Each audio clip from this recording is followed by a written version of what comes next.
You're welcome back. This is Newsfile. It's your most authoritative news analysis platform, and here on Newsfile, we put Ghana first. And my guests in the studio ready. Andrew Japamesa, his lawyer, former MP, Second D, former Minister for Tourism, and before that he was in the Energy Ministry. And also here is Bernard Bediako-Beidu, BBB. He's also a lawyer and Member of Parliament for Akwetia, for the NDC, and Kofi Bento, Rebel. He's here, lawyer and Senior Vice President, Imani Africa. We have other guests who are joining us, Dr. Juliet Ohiming Intiamwa, who is environmental engineer. We have Dr. Ted Yemo Hanan, who is Senior Research Fellow, Institute for Environment and Sanitation Studies, University of Ghana, Legon. Ali Mohammed, who is also Chief Executive Officer of the Greater Accra Poultry Farmers Association. All of them will help us in the discussions we are having this morning. So thanks for joining us, and thanks for your comments coming in respect of the siege that Jonah Capital is suffering in Nigeria presently, with Nyesom Wiki, who is acting like a thug, really, in trying to dismantle an investment on over 100 hectares of land where millions of dollars have been invested, just trying to throw a Ghanaian who has sweated and done a lot of work there in the manner that they are doing. Gentlemen, welcome. Thank you. Welcome. Thank you. Before the comments were coming in, you were making a comment about my take. Yeah. I mean, your take is worrying on many levels. And the gentleman in question in particular, earlier in the year, I was in Abuja doing some work, and I saw these billboards of a person praising himself. So who is this guy? And I hear is this near some weeks or so guy. Yeah. And then my Nigerian friends proceeded to tell me about this guy. And I'm saying what they said. He is a lawless thug, and he's the level of a minister. He considers himself the president of Abuja. And everybody has their story about him. Now, what he wants to do in Nigeria, that is fine. But look, Sam Jonah is special to us. Now, it's not about he being special per se, but he should start looking at Sam Jonah the way we look at Dangote. All right? Okay. And when we talk to our friends, etc., across West Africa, look, West Africa has about 400 million people. We are the economic powerhouse of the whole of Africa. Mm-hmm. Nigeria is like a senior brother, but we in Ghana, I always tell them we are the better sibling. We need to work together. Look at the way we are handling Dangote and giving him every room to operate. We need to create room for the Sam Jonas, the Dangotes, and all those industrialists. They are the people who move us forward and will move the rest of Africa forward. If you leave one man who within his own system is known to be a lawless person, okay, to run riot as if there is no law in Nigeria, it is wrong. And look, it is not you and I who will do anything. But Jonah also has his people. Right. Okay? So if people start attacking Nigerians, then we are going to have a problem here. I hope the Nigerian authorities will take serious, view of this and do something about it. I mean, it's totally. Hopefully something is done and done quickly. Welcome. I guess it's important that I add my voice to that as well. Of course, Uncle Sam is a senior Santa Clausian. And listening to your take, I was completely taken aback because I thought this matter had been resolved. They have decided that they will go to court over this matter, and then in some weeks decides that forget about your court. Look at the videos I was showing. His men are there and they are just pulling things down, and the residents feel they are at risk. They've arrested people, put them under detention. That's really serious. It's banditry. And I share the sentiments that Kofi has expressed. But you see, it's not only Dangote who is Nigerian who has been given opportunity in Ghana to thrive. UBA, Access Bank, correct, and all of them are Nigerian owned. Great. And they are operating within our space as, thriving businesses that is African owned. We protect them. Yeah. So why can't the government of Nigeria extend the same? In this case, Jonah Capital Nigeria is saying, if you want your land back or something, and we have built on them, including the spaces we have not yet built, if you want them back, we can give it to you. Take it back. You have the right to take your land back, but we definitely have to be compensated. He's not listening, and look at what they are doing over there. And I don't think he has official. They called to the foreign minister, and the foreign minister went there. Extend it to foreign minister went there, and the president has been petitioning over this as well. Yes, Samuel Kujato was there. Yeah, I mean, we should take it serious. Look, sorry, we are going on and on. You see, when the South African xenophobia thing happened, one of the points that I made is that the companies from South Africa who are here in Ghana should take a view to some of these things. Right. All right? Because you see, you don't want people to lash out. And if they lash out, they will be the recipients. So they should start speaking to. And I don't believe this has official cover in Nigeria. It's that one man called Nyesom Weeks. He is such a bandit. And I'm saying so because this is what I was told inside Abuja, and people have all kinds of stories about him. They should bring him to book. All right. Thank you. Thank you, gentlemen. Thank you very much. Let's hope that sanity is brought to bear on this matter in Nigeria, and those residents also are put in a place where they will feel safe going forward. So there's been a cleanup, and it's actually ongoing today as well. But I'll tell you what, before you start your commentary, Bernard, yes. This morning as I drove in here, right from my home to Joy, it takes me about 30, 40 minutes to get here, 35, 40 minutes to get here, on the road.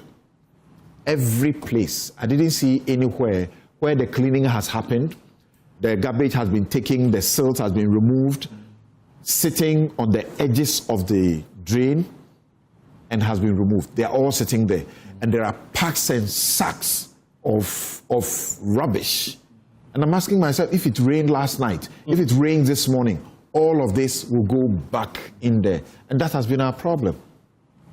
Yes, so good morning to you and my seniors here and our viewers and listeners. I agree with you. I mean, because, I mean, it will be a cost 90 essentially. You know, if the waste that has been cleared from the drains are not cleared from the, I mean, You saw the same situation on your way here, right? I've seen a few. I've seen because of my way from. The piles of them. There are, and I think that today is the second day. So hopefully, maybe today they would try to take them off the streets. You see, you know, the president preempted this yesterday when he was. He took part in the process. I heard him. And this is where I think this one, usually it goes beyond the citizens. There should be, this usually is the Zoom Lion and other waste management companies that take up this particular, because you see, where do you even take them to if you decide to? Good question. So I think that, and yesterday they were deeply involved. Dr. Sian. At the place where the president and Sian, Japan were, we were told that there are points, clearly demarcated points, where all of these will go. But how long is it going to take to clear them? Well, so it's the second day. Let's grant them this, that yesterday was for cleaning. What I understand actually happened yesterday was that, for instance, at my end, those who belong the security services and then those who were actually government workers. Usually, you know, weekends they will run away and go to. So they were supposed to do their cleaning. And today is actually the day for the very communities for them to do. Hopefully, I'm saying that there should actually be that standby collector. Exactly. Who would take them and actually deposit where it's supposed to. So let your friends also tell me, when you were coming, if you saw differently from what I saw. Yes, Japa. Well, let me say good morning to my colleague panelists and our cherished viewers and listeners. I experienced the same, driving through Chado, you know, through to Joy FM. The situation is the same.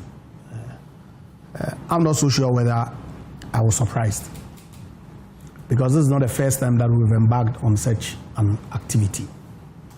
And consistently over the period when we embark on this same cleanup exercises, we go back to the same situation.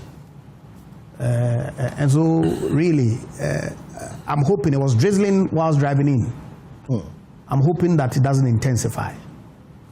Because if it does, then all the things that were done yesterday, okay, would amount to nothing. I don't know whether we are delving deep into the discussion now. It's just preliminary. We'll get into that. Kofi, it's been 11 days since the rain, the flood, and the president was at Alajo. Alajo, the big drains, they were full. Yeah. They were packed. And I drive around that area and I see the piles, the mountains of refuse. I think it's inexcusable that 11 days after, those things will still be sitting there. Cars that were, left in the drain are still sitting there. And the president was talking about, he was looking at one and seeing car engines that have been left in there. And he was talking about it. Look, when it comes to sanitation, Ghana is on autopilot. Nobody is thinking about a proper solution to our sanitation problems. When it comes to sanitation, Ghana is on autopilot. What will be, will be. You saw the rain and the mess, and like I say, 11 days. Look, okay. And what you were talking about yesterday, look, I am trying to figure out a good way to put all of this. Yesterday, I went to work. I was very worried when I saw people almost brutalizing people who were working. And it's a Friday. It's a Friday. Yes, people in Accra Central were brutalizing other people, traders and other people, and forcing them to go and do cleanup. And I was like, they said that day was for the MDAs and government people, whatever it is. I even saw someone on Facebook, a bank that was shut down or so by the minister or something like that. So that was worrying to me because I went to work. I have work to do and I had to go and do the work. But let me tell you something. Not every information is criticism. And I'm trying to tell this to our friends in NDC and the government. Not every information is criticism. First, I was worried about what I saw. Then I'm telling you what I saw again. They lifted the city. They took the muck from the gutters and put them on the streets and were driving through them. You couldn't drive without your air conditioner. Okay? And I was driving, and I'm saying all that I'm saying because I put it on my Facebook. It is still there. And when I put it on my Facebook, what is the point? Okay? Like my brother here is saying, when you are going to clear the thing from the gutter, evacuate it. Otherwise, what's the point? That's right. If you're not ready, don't clear it. Leave it in the gutter. Okay? So I put it there. A presidential staffer, my own sister, Nana Oyelita, came and said, okay? And the suggestion is, and people were commenting on it, everything that the government does, we are against it. My brother, me, from when Jerry Rawlings went into the Nima Gata, I have maintained a consistent stand, this is over 20 years ago, that these communal labor cleanups are pointless. So it's not today. I said the same thing then. When President Akufo called for sanitation, I made the same point. When Mr. Deborah declared that, I made the same point. I've been making the same point for almost 30 years. So it's not today. Okay? And everything I have said comes to pass. Back to the situation. You drive in Accra, look at Wato. I'm giving you place because of what Nana Oye did. There was a mountain of rubbish. And then there's something I noticed. The Aboboyas come and dump their rubbish on top of it. When you don't plan, and you just go out to do photo ops. So to be frank with you, there are places where I drove through, and what I'm seeing doesn't exactly look like it is just what was brought out of the drains and kept there. It looks like people have brought their rubbish from their homes and dumped on it and put it there because the state is going to pick them. I'm making the point. Sanitation is engineering. When you don't plan, you will make a worse mess. I saw it yesterday. When Anoye challenged me, I didn't bother to take pictures or anything of it. But then she challenged me. And that night, I was doing a small trip to drop somebody. I was on a major highway. They had put the rubbish truck bin in the middle of the highway and blocked the highway in the name of, I was like, why do you need to do that? Okay. So as I drove around, I decided that, look, for the sake of, evidence, I'll take pictures. So I took some pictures and I've put them back on my Facebook. You made the point. If it had rained yesterday night, it would actually not be the same. It would be worse. Okay. Now it is drizzling. Today, I say not every information is criticism. dear Mr. Government, today don't clean. Just mobilize for them to go and clear the mess. Okay, I was about to say, what are the solutions we are proffering? But you just gave one. Let me go to Juliet and Ted. Dr. Juliet Ohiming Tiamwa, thanks for joining us. I don't know where you are. Are you seeing these piles around you, and what do you think? Okay, Samson, thanks for having me. So I'm currently in the US. I'm not driving through piles of trash, but I've seen, all right. but I've seen pictures and videos of them. I think I want to start off by saying that, overall cleanup exercises are good. It's a communal work, and, it helps, I think, reignite some community ownership. So I remember back in Ghana, when someone is lecturing somewhere and you say, oh, pick it up, the person will say, aha, or dear, or, does the place belong to your father or something? But these exercises help people to remember that we have a responsibility, right? However, I have major concerns with this cleanup, this post-flood cleanup. For two reasons. One, I think all of you have already described what you've seen, where things have taken out of the drains and they're left there and nobody comes for it. So I'm not going to go into that.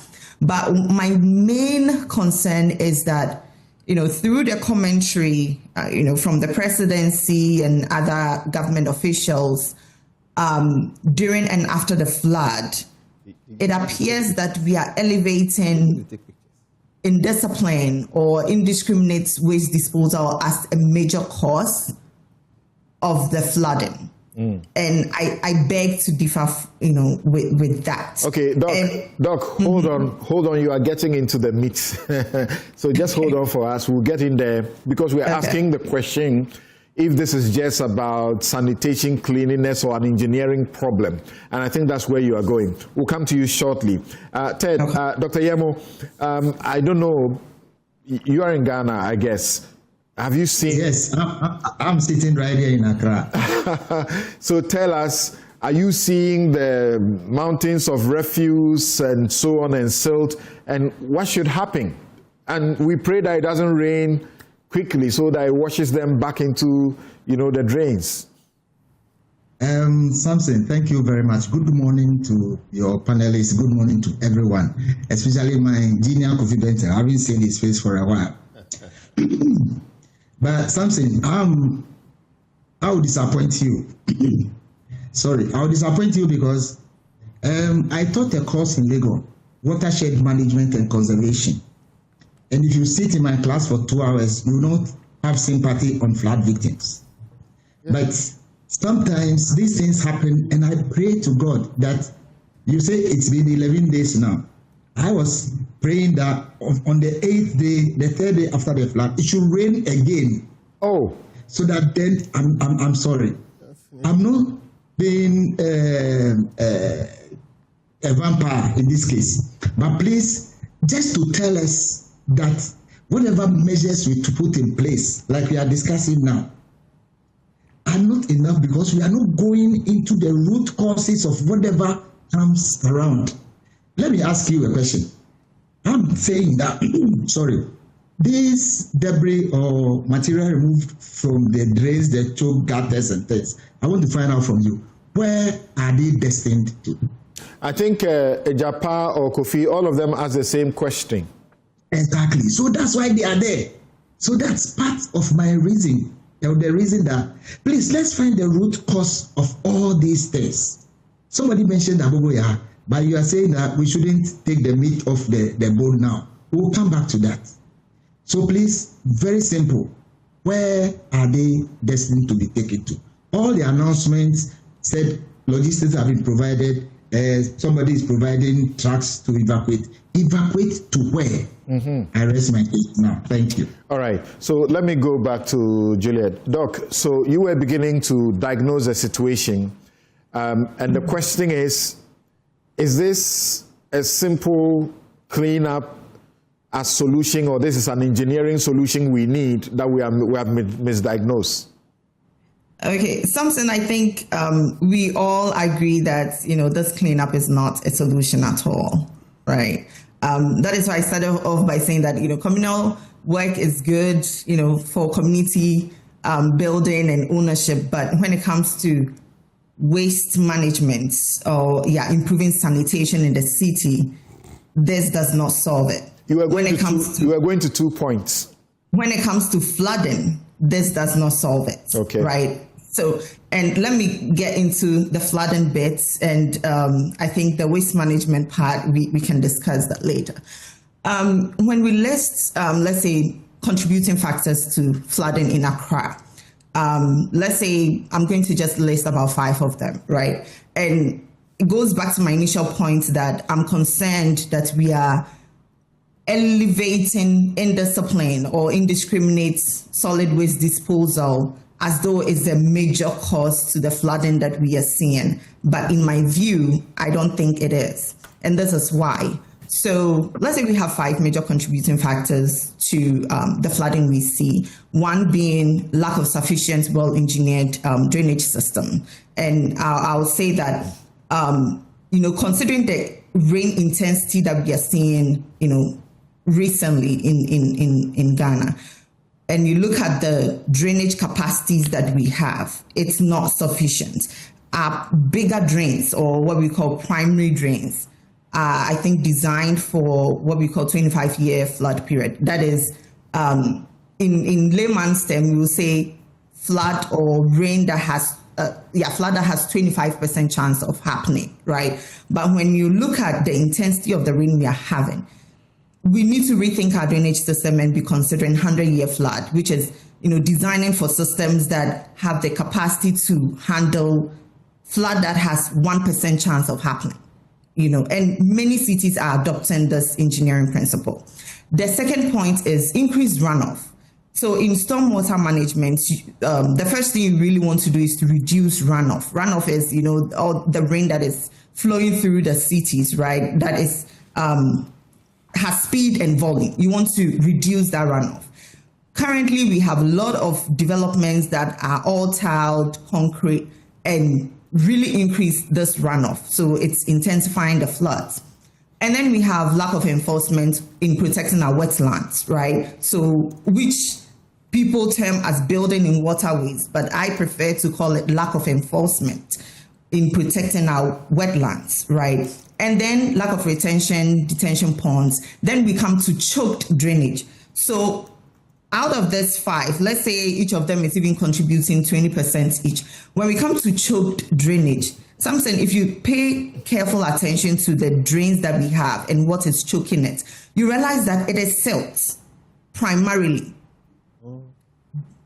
Before even waste. I mean, without silt occupying the gutters, the plastic bottles and all will float, right? But it's the silt that is trapping all this waste in the gutters. Where does silt come from? Silt is as a result of how our city is unplanned or planned.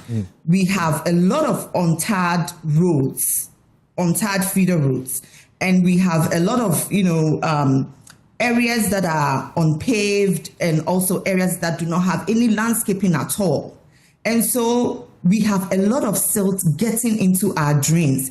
Even the covered drains, they are barely removed to check. But, recently Bus Stop Boys showed a video. When you take the cover and you look at it, you see that it is full of silt.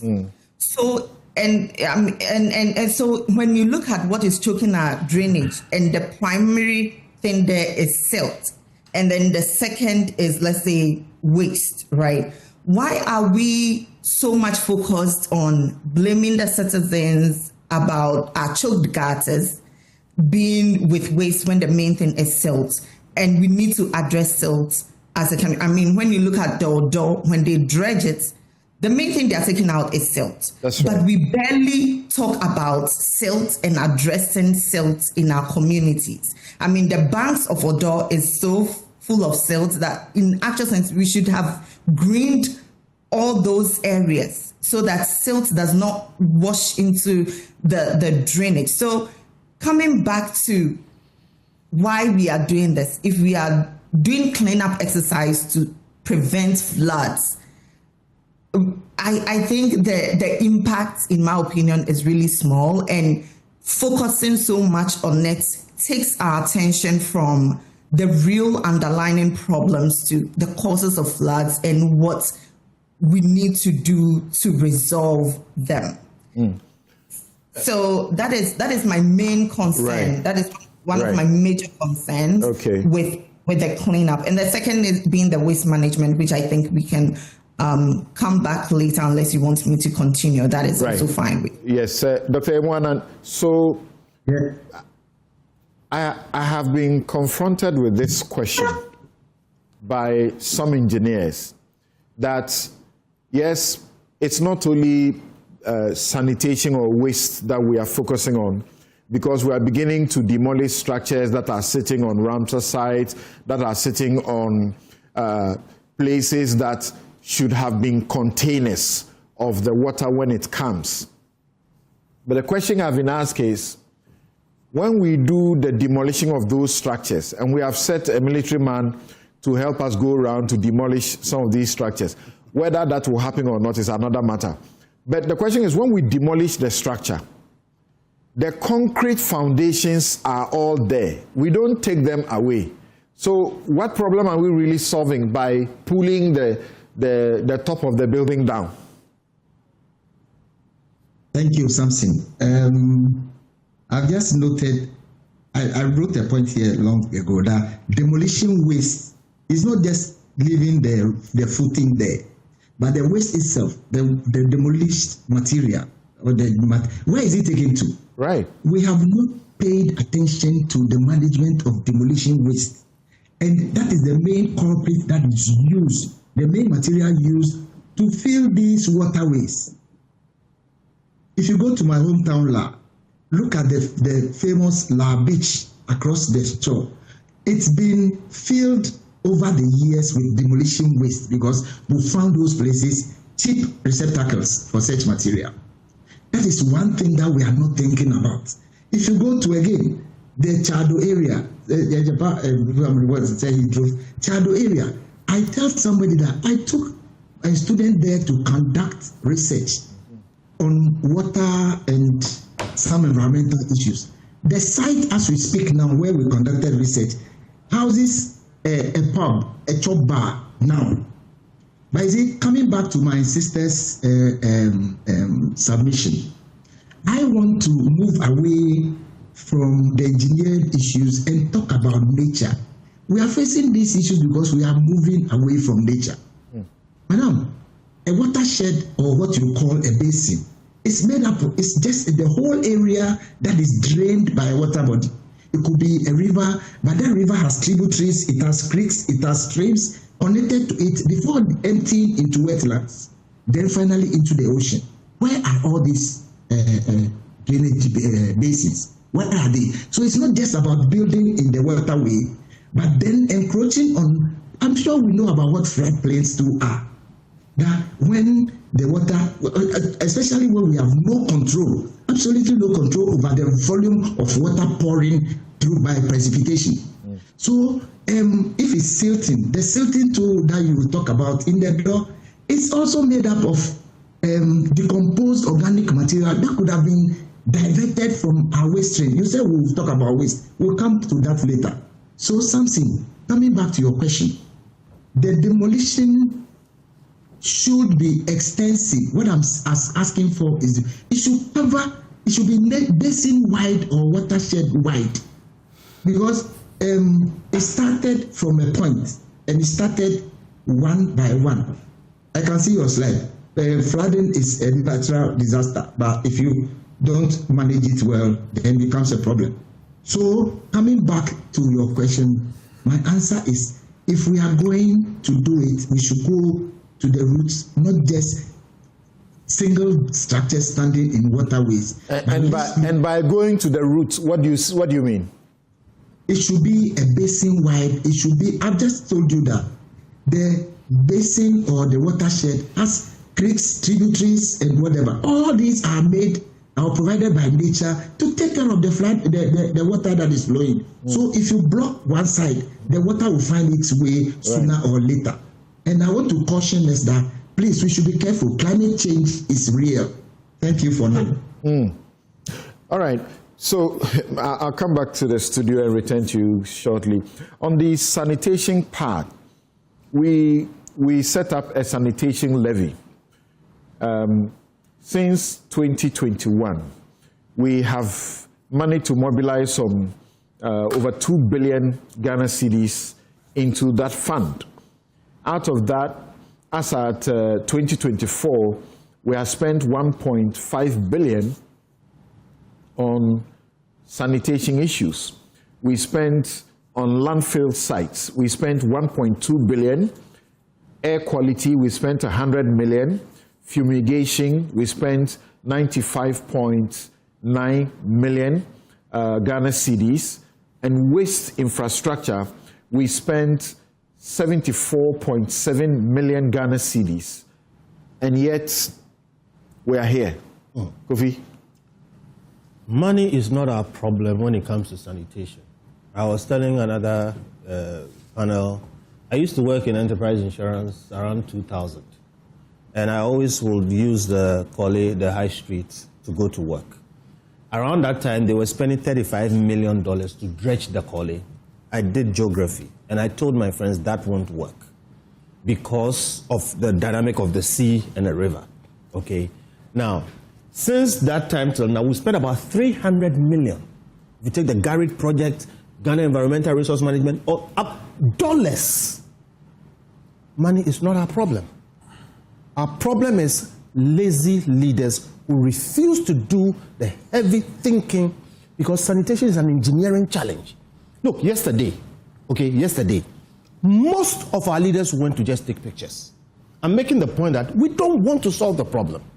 Our leaders don't want to do the heavy lifting, the hard work of thinking through and solving it. They just want to do something to represent something and then go out and take pictures to show the people that, oh, we are working at it. Well, I thought this was genuine and to inspire others to, get into the gutters and work. The definition of insanity is doing the same thing and expecting a different result. I, sitting here, say, when Jerry Rollins, the man who everybody was fearing, he could make us sleep at 6 in the evening, he jumped into gutters in Nima and was cleaning it. I went out and criticized it and said, the president's job is not to go and clean gutters. At that time, I said, what the president should do is to go and stand by the gutter and say, why is this thing dirty? And ask, who is in charge of it? Call that person and ask, who is your boss? Call the boss and fire both of them on the spot. And then move on to the next place and sack people. If you make it coterminous with their job, because it cannot be impossible to clean a city the size of Accra. In one regime, I heard a story. They attempted to do something. They attempted to bring Ghanaian corporate leaders abroad who are used to the discipline of waste management and so on to become leaders of our MMDAs to drive this kind of sanitation. Why is that necessary? Sanitation is engineering. And you know what? We are not the first people to start it. I put an article on my Facebook yesterday about New York. Okay, there was a time in New York when people's horses died, they left it on the streets. Okay, can you imagine? It was stinking. In London, the Thames River was stinking. Okay, I can go on and on and on and on. This is not we reinventing the wheel. Okay, even when you look at it, I can see where the problem is. Where do you dump? And I remember I was having a discussion with some people many years ago, and I said, look, it is clear to us that Accra, we used to be dumping waste 25 years ago around the Wager area, where there was a quarry and we filled it and it filled up. Now we are dumping it in the wetlands. Accra is filled up. You can't have a landfill in Accra. You know where we built the last landfill in Accra? On the Kole Lagoon. They built a mountain in the middle of the city. Okay, there. That's irresponsible, and that's the government. It's clear that there's no space in Accra. When you look towards the east, around Tema area, there is no space there. When you look towards the west, there is no space there. When you look towards the north, the mountains, the Buri area, there may be spaces there. Nobody, they call it not in my backyard syndrome. Nobody wants that. But this is where government comes in and uses what they call eminent domain. Somewhere around that area, you can find a place which is totally off any habitation, find a deep valley, create a railway from here there, okay, and then transport this thing and build a landfill. A landfill is an engineered facility, a properly engineered facility. We sit down and hope that things will solve themselves. Things don't solve themselves. Okay, so when you talk about bringing people from wherever, presidents jumping in the gutter, and then instituting a monthly cleanup, it will never solve the problem. I made a point yesterday. Every city in the world that is clean is not clean by communal labor or by citizens. And every city in the world where communal labor is required is never clean. Okay, so why have we done the same thing for 30 years, ended up in the situation where we are in, and still pretend that jumping around into doing communal labor? Enforcing the law has become difficult, so that's why do we have this? Again, I said, look, somebody many years ago, through thinking, took a hat out of somebody's chest, opened another person's chest, put the hat there, sewed it, put it together, and the person walked. And we can't dig gutters or get rid of rubbish. It cannot be impossible in a country where there's so much unemployment to find people, supervise them to clean rubbish and create an engineered landfill, put a railway to it and do it. People think it's difficult, okay? But the fact is, the option, not doing it, is catastrophic. And like I said, we've spent not less than $300 million in the last 20, 30 years. It is not the money we don't have. We can't have the solutions here, but even here, in the short time, at least I think I've made a bit of sense. Put the right people together, lock the room, let them come up with a solution and deal with it. Meanwhile, no one government can solve this problem. Everybody comes and they try to do something. And look, even in the times of Jerry Rawlings, it was sincere. Rawlings would go there and dig. Yesterday, I won't mention names. People who are not even in cleaning attire. They go, they shovel a few, pieces of whatever. When they leave, everybody will leave. And everybody is taking pictures. And many of the pictures you saw, you see one person digging and everybody standing there and looking at them. Yeah. Who are we fooling? Who are we fooling? All right. And like I said yesterday, this is my experience yesterday. They lifted the city yesterday. This morning, the letter is out there. Today, please go and just evacuate it. But this solution won't come from communal labor. I've said it in Jerry Rawlings' time, I've said it in MPP time, I've said it in NDC time. On a lighter note, when you began speaking and I started smiling, I suppose you didn't know why I was smiling. You said you were working in a company. And I asked myself, Kofi Bento, driving to a company, sitting there, work as an employee. How does that work? Kofi can't do that. Oh, I did that for many years. I did a good job. I resigned. Yeah. I know. But maybe, thankfully, we should be thanking Bernard and his friends in Parliament. Additionally, they have now passed the Community Service Bill, where minor offenses people commit, they won't go to jail, but they'll be put to work. Yes. Many people are telling me maybe this is one of the things we put them to. They go and distill, they go and clean. That point should be made. Congrats to you and everybody who worked on it. To all of you, yes. I remember from Emil Short, Anna Bosman, Osei Prempe at the time, and we all said the culmination is now. Yeah. So now we have it. So congrats to our leaders in Parliament. This is what we have to do. But unfortunately, that is not the solution to the sanitation problem we are having. It's part of. Okay. But for me, I think that's a big deal. Look, you go to Isawam, you see people who should not be there. They're just wasting away. They are just wasting away. They should not be there. And there are so many stories of people who have turned around. So it's a very, very important thing. All right? So kudos to you, kudos to Parliament and everybody. But do the other things.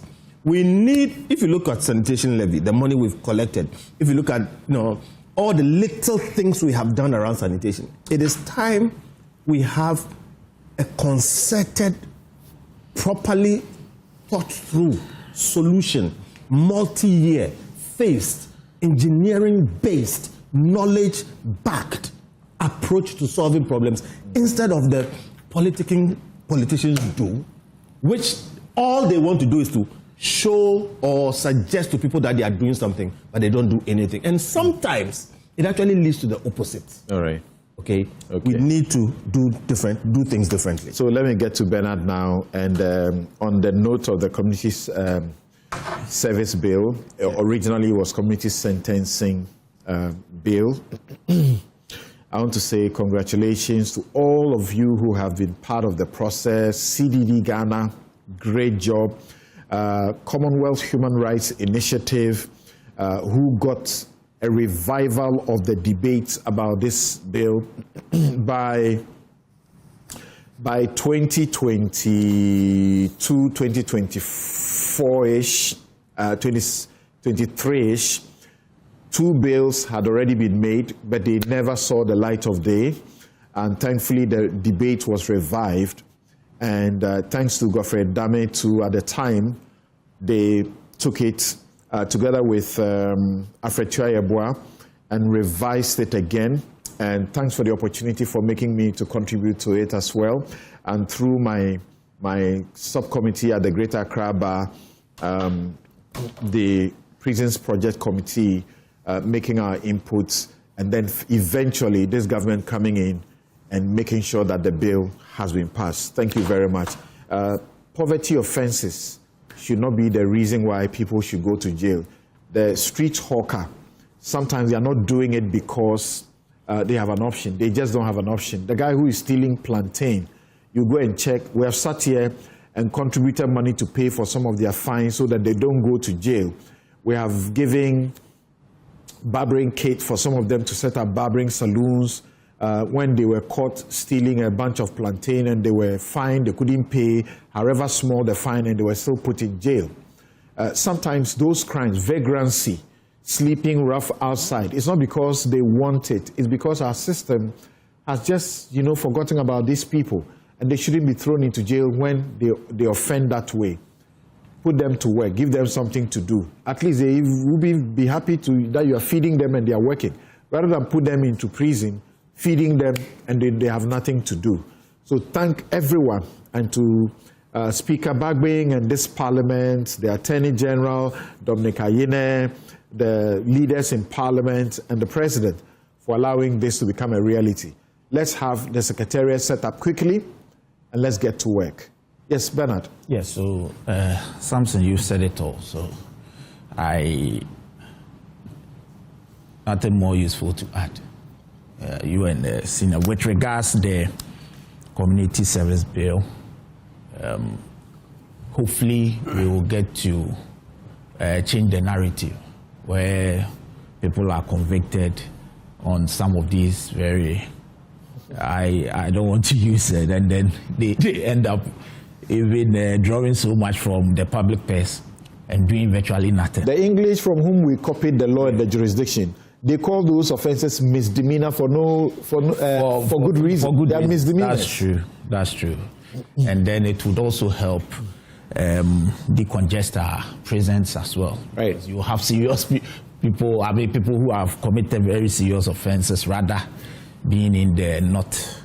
So I don't think that is, but that is good. And they would also contribute to this. And you see, that is where I was going, but my senior Kofi Bentel eventually conceded that it is part of the problem. He started by... Part of the solution. The solution, sorry. He started by virtually rubbishing the entire, this whole, get to work and try to, do some cleaning. He thought that it wasn't really going to help in any way. But you guided him and he considered that. We have said that, yes, it may not be the entire solution, but it's part. Even the awareness. Look, he made a certain narrative, and I would want, look, what the kind of indiscipline, all of us, the kind of indiscipline we have here, the difference between here and there, when I say that the Western and all that, is the indiscipline. No, it's the enforcement. It is. No, indiscipline first before you talk of enforcement. Because if there is no indiscipline, you don't talk about enforcement. But the indiscipline is so such. It's the other way around. where there is leadership that determines the conduct of the people. No, but I agree. But there are things you will not even attempt doing out there. Because you'll be punished if you do it. Yes. So you will not even be in discipline in the first place because their laws are working. I agree with you. We have a law. Yes. If you throw waste. That I agree. I'll come to it. In fact, that is. But you see, we cannot also say the reason we have what we have is a discipline and enforcement. Because if we are in discipline, we need to enforce the law, which I agree. But there are things you will not even conceive. Our dear sister out there, he should tell us. You will not even conceive ever doing out there. But you see, and in this particular instance, both President Akufo-Addo conceded. He went to meet the Ghanaian community in Canada and said that he would not even continue using our money to cure our indiscipline. He admitted that the problem was in discipline. President Mahama is saying so, and I agree with him. But you see, it cannot just be said that we are where we are because of indiscipline. Because we have our laws. There are law enforcement officers and agencies. The assemblies, we have so much laws. So much. In fact, we don't need federal laws. It's all about enforcement.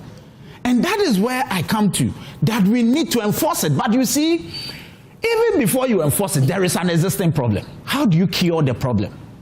Our gutters are choked. If you decide to now enforce the law, what happens to the existing problem? And part of it is to call the citizenry, come out and do this cleaning. And the awareness is such that at least we've come to know. I saw a video where a woman was saying something to the effect that henceforth, if he sees anybody dumping anything here again, in fact, something like that. It is a way. I saw a woman too that Jerry Ahmed was asking questions. She says she's done the cleaning and they didn't give her food, nothing. And Jerry was saying, but what? It's your own. They want to be giving giving something by the politician. He thinks that it is. That's the height of the discipline. He thinks it's there. People have encouraged it. How? they are. How is your elections going? You didn't even ask him. But anyways, you see, so Samson, for me, it is part of the solution. Where I agree with you is the fact where you started asking where the debris, the waste should be taken. That I agree entirely. We have to really be very certain about this, because otherwise it would run back to the same gutters. And then my sister also says something that it is more of silt. I disagree. You were coming from the house. Did you just see silt being drawn from the drains? It wasn't just silt.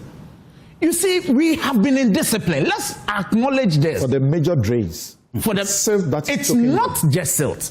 It's not just silt. You see, silt, yes, it's a problem. I do not want a situation where we just take a part of the problem and assume that is the entirety of the problem. It is part. So from what you know, where is all of this going? Where is it going? That I agree. I mean, that I wouldn't sit here and be able to tell. But over the period, even until recently, where was it taken to? Because in Akufo-Addo, for instance, I know we have on your way from the DVLA runabout to Akwadum, there is, and then a very big one. I am not too sure. You see, this. Did I tell you where they are taking the Accra one? Tell me. The Korle. You see the Korle lane? Yes. The Mochi Road. Yes. They are heaping it over there, and it's causing massive problems. And then you go to the Wager Ramsar site. In the wetlands, which is a protected space, okay, they are poisoning it with waste. All right? Then I agree with you. And that's criminal. Yes, we must. But it is for me, it is important. Did you say criminal? The state is committing crime. Yes, the state is committing a crime. we commit crime against the state. It's an ecocide. That's the people do. Yes, but go on. So for me, it's part of the problem. Part of the solution to the problem, and we must encourage this. I rather would say that it shouldn't be an idle wonder. We should at least the awareness that we need to clean, and before we even clean, we should have, the solution in terms of evacuating the waste. Otherwise, it will be, business as usual. Because you see, Senior, I met with you elsewhere, and then I pointed out to you that you said that the problem is indiscipline. The context was You see, you said this. No, it's not about the different. Say that. You see, where the point I make is this. If you like, I'll clarify it. Don't worry. But I'm saying that let us admit that it's indiscipline and then charge the state to enforce the law. Because you see, if we don't enforce the law, we will come back to, we will run out, go and come back to the same problem. It's indiscipline. Which one comes first? Indiscipline or enforcement? And I'm telling you. But if one does not indiscipline himself or commit, where will enforcement come? All human beings are prone. At the moment. It is discipline that forces people to fall in line. Yes. Everywhere else, people are more indisciplined than us. But they know there will be consequence. Go and spit in Singapore. I agree with you. I agree with you that we have to charge the state to enforce the law. I agree with you. That's where you start. Yes, but we cannot also. You see what Samson said, that a woman who cleaned his own backyard is asking for the state to give. We must also call ourselves out that we've not helped the system. All of us. It's not about party A or party B. This problem has been a problem with us. We have been indisciplined. Let us call ourselves out. When we are done, we charge the state to now come after us. Because you see, the problem is also culture. When I read about what you said, you even, made mention of chiefs selling wetlands to people. You said it. But I said other things. But you said other things. But when you see, the chief sells the wetland, the government must stop that. I agree with you. So but it is not as easy as we see it. What is difficult about that? Because our land tenure system, our land, you see, who has to fix it? Parliament has to fix it. Executive has to fix it. Help us. Help you. You can. We voted for you to go to Parliament. No, it's not about politics. We have given you all the power to do what you when have I say to help do. us, we are politicians. No, when I say that, so politicians have to lead. We all know the problem. Tell us what can be done. I've told you something today. You said we should do it. Because we all know the problems. But the challenge is with ensuring that we get solutions to it. Look, for all he said, about 85 or 90% is about the problem. That we all know. To be frank, Samson, you heard him. It was the latter part you heard him say. His problem is that we have done the same thing over and again. So what do we do now? And we know what that means. That's beyond enforcement of the law. And that is, for me, the key. I gave you a number of solutions. Yes. Should I repeat? I said, one, we should create a massive, major engineered landfill. It can't be towards Tema, it cannot be towards Winneba. It should be towards the Buri Mountains. Somebody should go there, find a valley there, create a railway. Let me finish. Just today, that's what I've said. Build a railway from somewhere and then evacuate from here to that place. Remove the ones you have put by the Koli.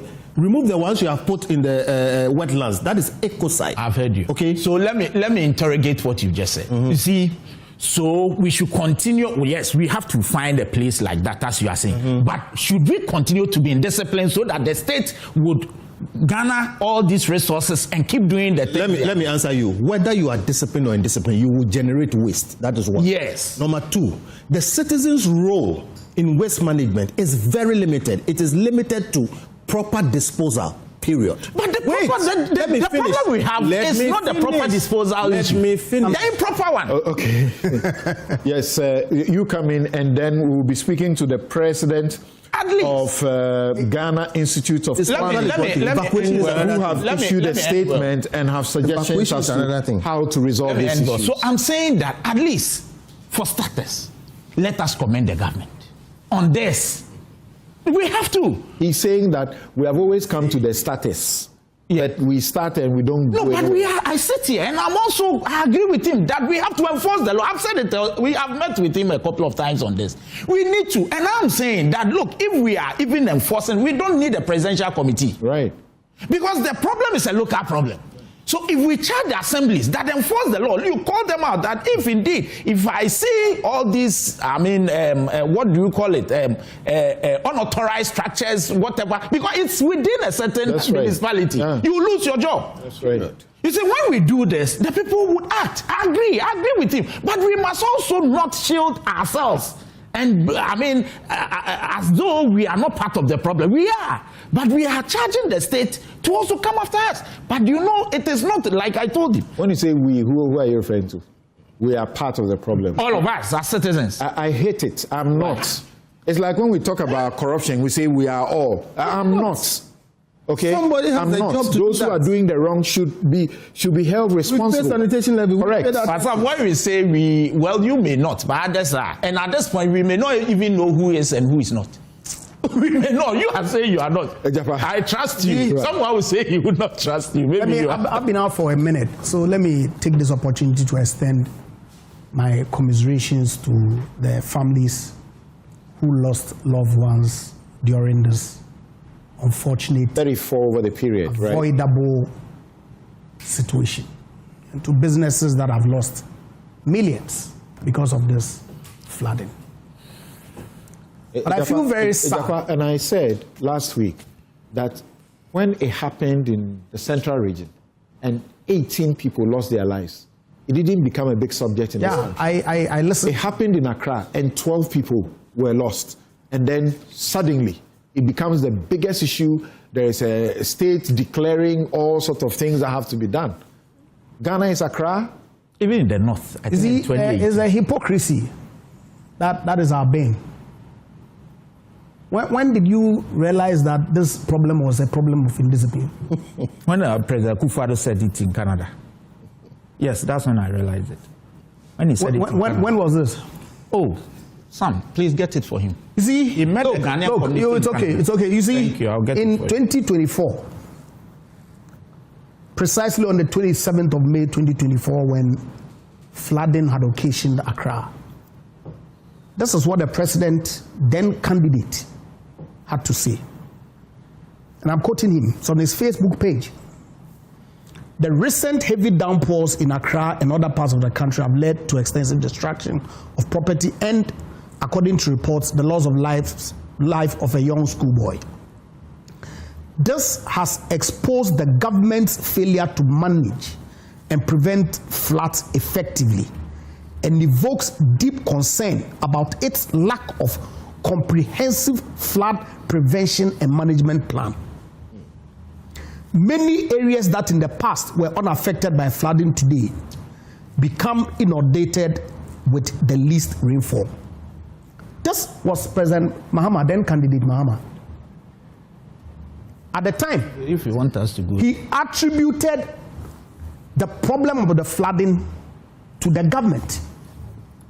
So why is he attributing it to indiscipline today? Why?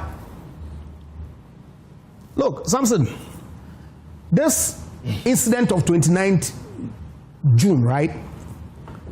It's a clear case of blatant incompetence.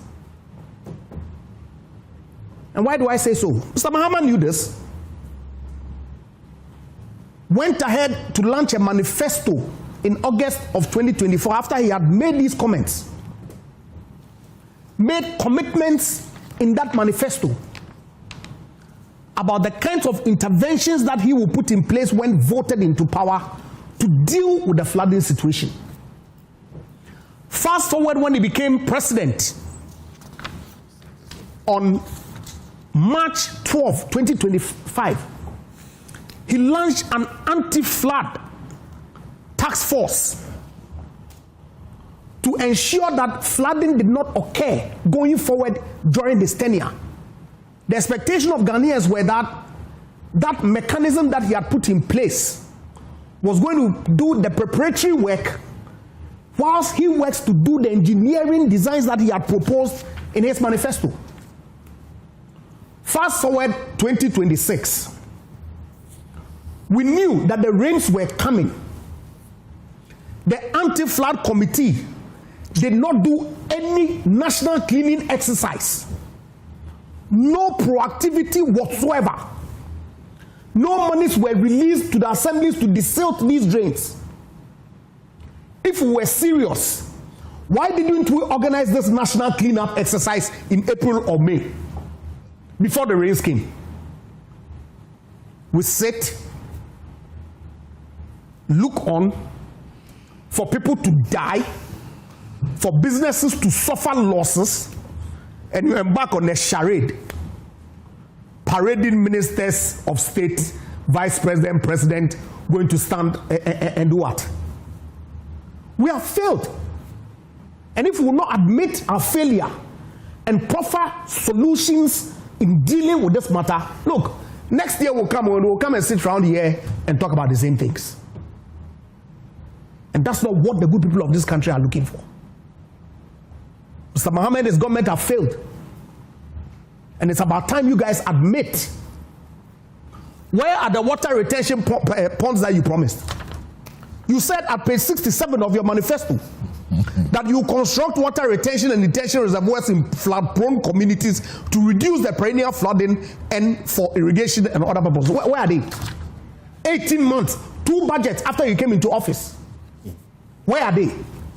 And rather than owning up and admitting to the lapses that your government has occasioned the people of Ghana, which has led to this cataclysmic loss, you sit here and say that we should blame the people. How do we blame the people? Are the people the ones who are supposed to do the engineering? Are the people the ones who are supposed to manage the waste collection and disposal from their communities? Let's not do this. In 2015, June 3, when the floods took away 154 lives, that's the official number. I know the number is more than that. And injured an equal number of 154, according to the official report. President Mahama stood at Circle, and the graphic reported that, blaming the disaster on human activities, President Mahama said, people building in waterways and littering the drains have made it difficult for the flood water to flow because, quote, we have created human intervention between the source of the rivers and the sea, where they are headed. A lot of people have lost their lives. I am at a loss for words to express how I feel. Many of them through the flood, and then many of them through the fire incident that took place here as a result of the explosion that took place in the filling station located right here. So our leaders know the problem. We know the problems. I'm saying you don't want to do it. That's why people vote for you. And when you make commitments, you ought to live by those commitments. This is how he concluded that. You don't turn around and come and blame the people. This is how he concluded that statement. That he said, quote, we have to take some measures to be able to avoid this in future. And often, these moves, when these moves are started, you have a lot of sympathy and pressure not to take those measures. But I think that the time has come for us to move out of the waterways, and the public should understand that. I mean, this loss of lives is catastrophic. When the flood happened, after he did his tour on the helicopter, among the comments he made was a repeat of this, that if you begin to crack the whip and you begin to demolish, people will complain and say you have sympathy. This is what he said in 2015. He's saying the same thing. So when Kofi Bento says, we are not getting results because we are doing the same thing, how can you begrudge him? But that's where the hypocrisy comes in. Right? That's where the hypocrisy comes in. Politicians are afraid of votes. And so, believe me, we've told, right, that if I identified in excess of 10,000 structures that are sitting in waterways. Only 2 days ago or so, I think I heard the Minister for Local Government or something mentioning that about 1,000 or so have been earmarked for demolition. Right? So what happens to the 9,000 or so that will be remaining? And what criteria are they going to use to demolish 1,000 as opposed to the 10,000? But we are here. And we will see that the real actions that ought to be taken will not be taken. We'll go around in circles, organize this charade, come, and like Kofi said yesterday, people were wearing linen shirts, sweet boots, going to do cleanup exercises. Who are you deceiving? Samson, who are we deceiving? The issues are clear. Everybody admits that there's some engineering problem that has to be dealt with.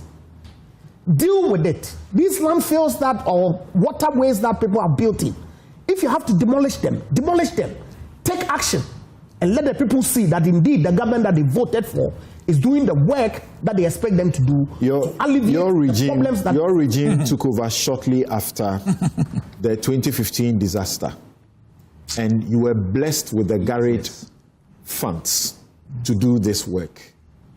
For 8 years, the storm drains work you did. Don't continue. Should we have been here? That question has the Garrett funds were not for 8 years.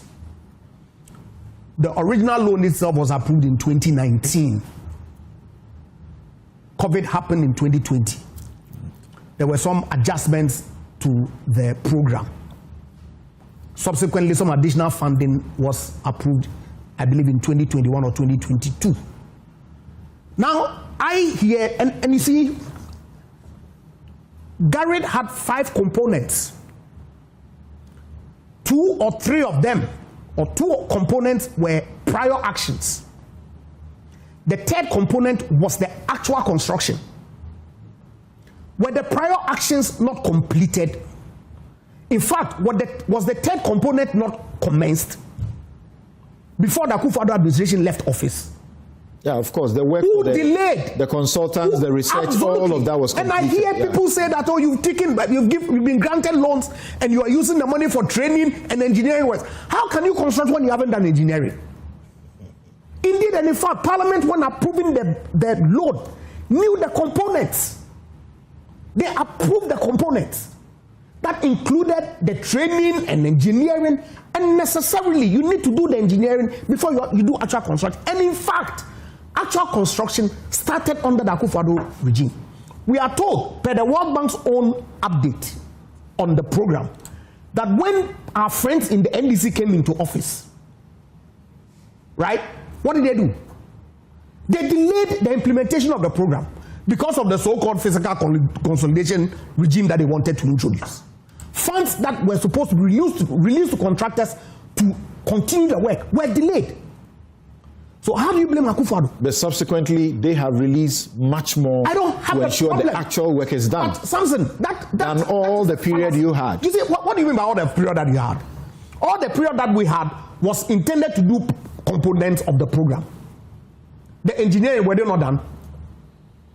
Okay. Or the expectation was that we will start the construction before the engineering. All right, you've been heard. So let's not Thank you. Let me go to Percy Anna-Bukhari, who is president of the Ghana Institute of Planning, and they have issued a statement yesterday. They issued it yesterday, and they are saying a number of things. I'm asking myself, what is new in what you are saying? We need to protect waterways and wetlands. We need to restore natural and engineered drainage system. We need to strengthen planning and development control. We need to invest in climate resilient infrastructure. We need to enhance preparedness and resilience. And we need to strengthen institution and financing. What's new in what you're saying? And are you sure you're being listened to at all? Yeah. Good morning, Samson, and your cherished viewers and listeners.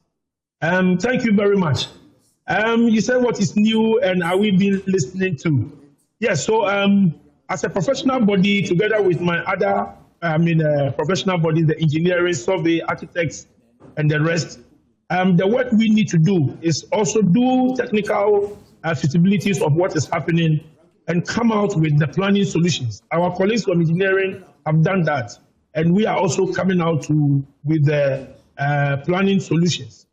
Yes, certainly this is not, an isolated phenomenon. Every year, around June, July, you find this coming up. In March this year, I was on a sister station, and I told them that come June, July 2026, we are going to have floods, and the floods will be very devastating. I said this not out of any prophecy, but out of consistently for the past 6 to 7 years, what has been happening around June, July. But the Meteo had already given us the alert. Meteo had already given us the alert about the waters that were going to come in. Sure. Yes. So it's based on the Meteo alert and the forecasting that we had, that what was informing what was going to happen. So there can be rains and there can be floods, but the devastation can be mitigated. And there are ways for mitigating these floods. The first one that we said is that we should put a halt, a temporary to permanent halt of the building on waterways and also the hills that we have, which are the watersheds for most of the drains that come to Accra, the mainland Accra. If you are driving going uphill, the Ebri Mountains, for the past 4 to 5 years, we've seen buildings coming up on the Ebri Mountains. We sounded this alarm in 2022. Percy, kindly hold on for me. President John Mahama is getting to Alajo right now to continue day 2 of the cleaning, and we want to give you an idea of how it looks like as the president arrives at Alajo. Hello, Fatao. Let's hear you.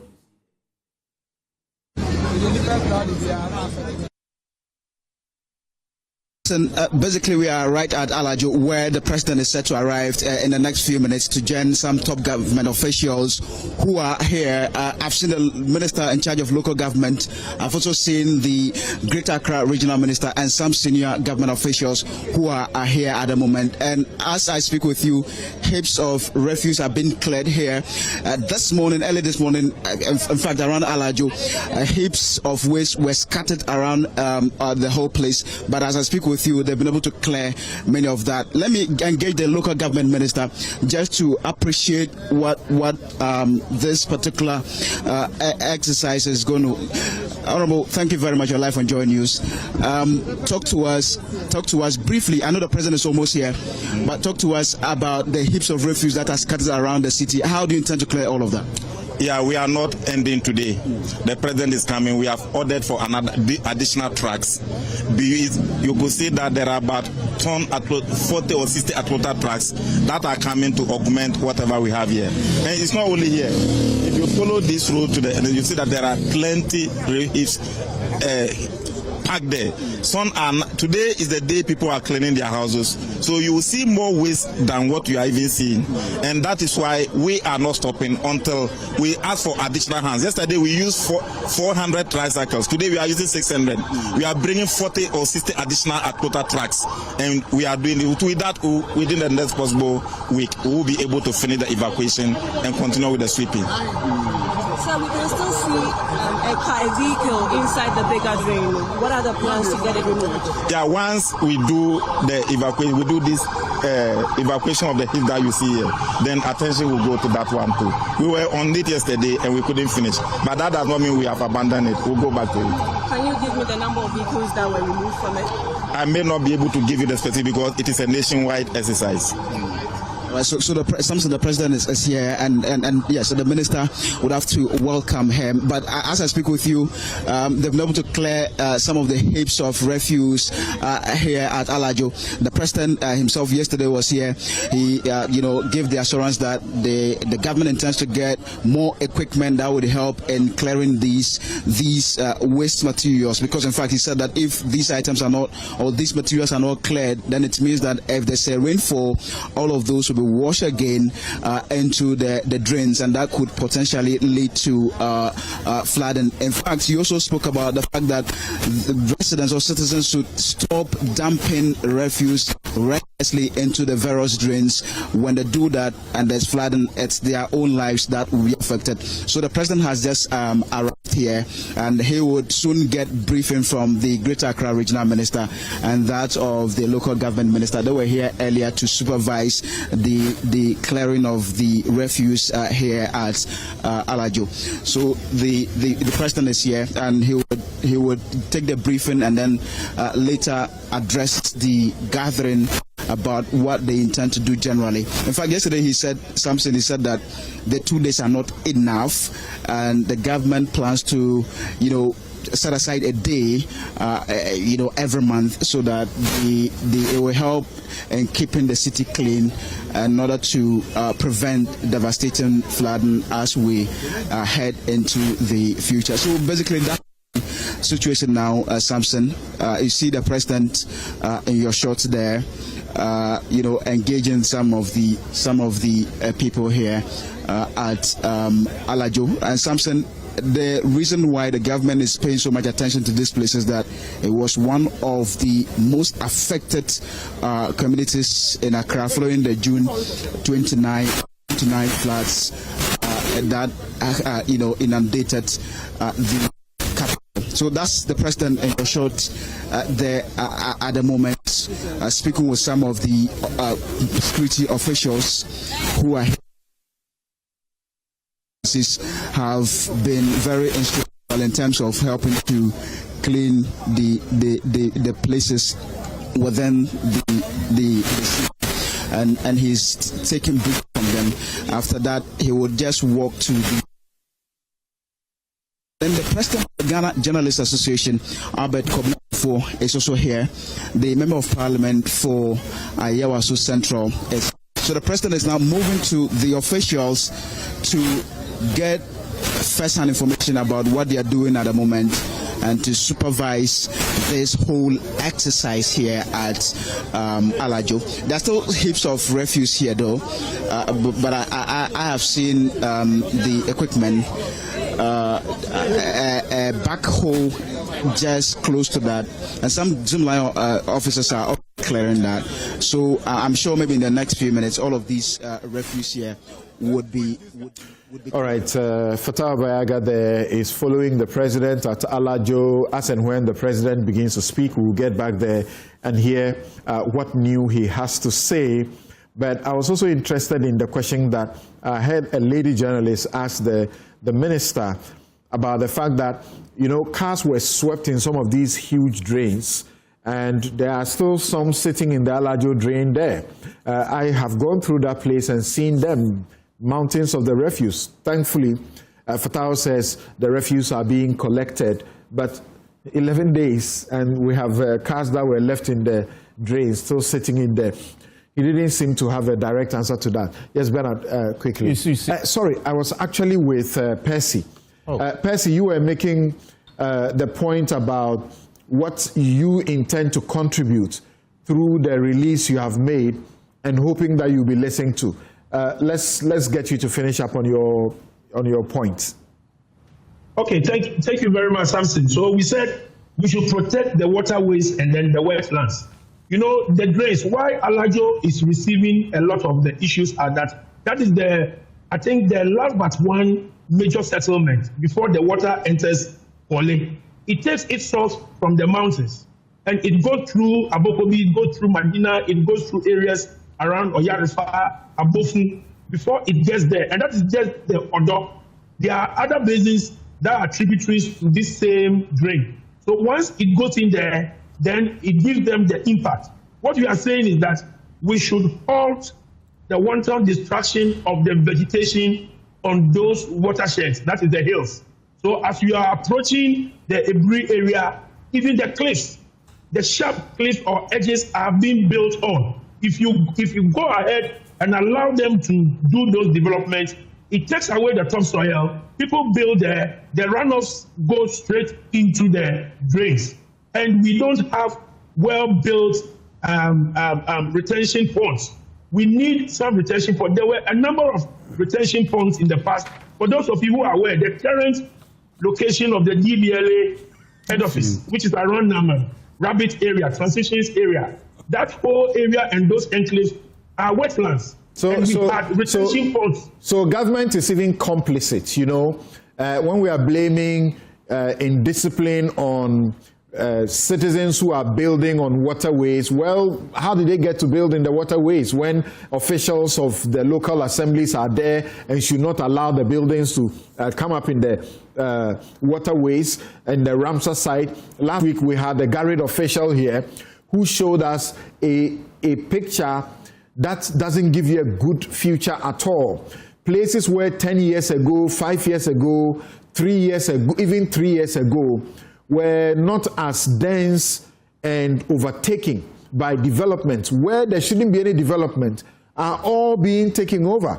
And I ask the question, sir, you are the ones talking about, planning and so on. Those structures that are supposed to be demolished, when we demolish them, the concrete and everything is left. Let's hear the president quickly. Back in. And so today we're going to concentrate on scooping all that garbage we took. Yes. To the dump sites and go and dump them. But we know that if you look at the city and all the garbage we've taken out, we cannot do it in one day. So we'll all help to do it today, but agencies will continue until we're able to clear all the garbage that was. We've had more than 9 years ago. Unfortunately, they were not put into operation. So we've asked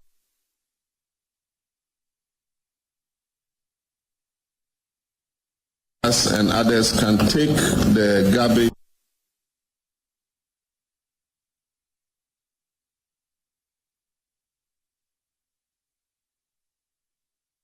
big truck.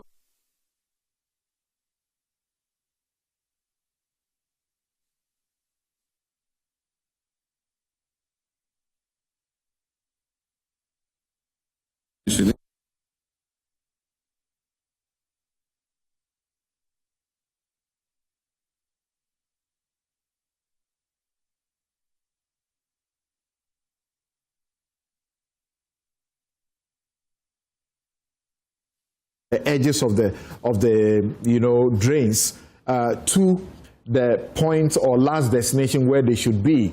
And he's talking about things that were started 9 years ago that have not been followed up and will be followed up. And as I listen to him, it's obvious that he's listening to you guys. He's listening to everybody as we complain about what is sitting there that must be taken care of even before any further thing is done. Yes, so Percy, I was asking, and if you can be quick on this for us, about structures are being demolished from in places where they shouldn't have been. But when you demolish, you don't remove the concrete, footings and whatever, foundations remain. So it's zero, cause zero, is it not? Yes, well, as for the structures being demolished and then removing all the debris, it must be a thorough work. For us, 10,500 developments have been seen on waterways and wetlands. If they are supposed to be demolished, there should be a roadmap of how they will be demolished and how the demolition would go on. And the debris must be taken away completely. And what happens to the demolished area? It means we need to still enforce the buffer zones. If it is a 20 meter or 30 meter to the left and to the right of the entire basin, let's protect it, and let's protect it very well from all the assemblies. For us, when it comes to blame, we don't want to just shift blame on one side or the other. We have issues that have to do with the landowners. We have issues that have to do with the attitude of the Ghanaian. We have issues that have to do with government to release funds for the implementation of Gamma structure plan. We have the Gamma master plan when it comes to underground water and when it comes to the water as a whole, what we call the Gamma drainage master plan.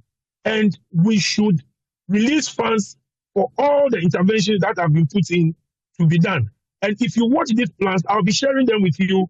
If you watch these plans, most of the interventions that are needed to prevent some of these floods or mitigate the impact of some of these floods have been well espoused in there.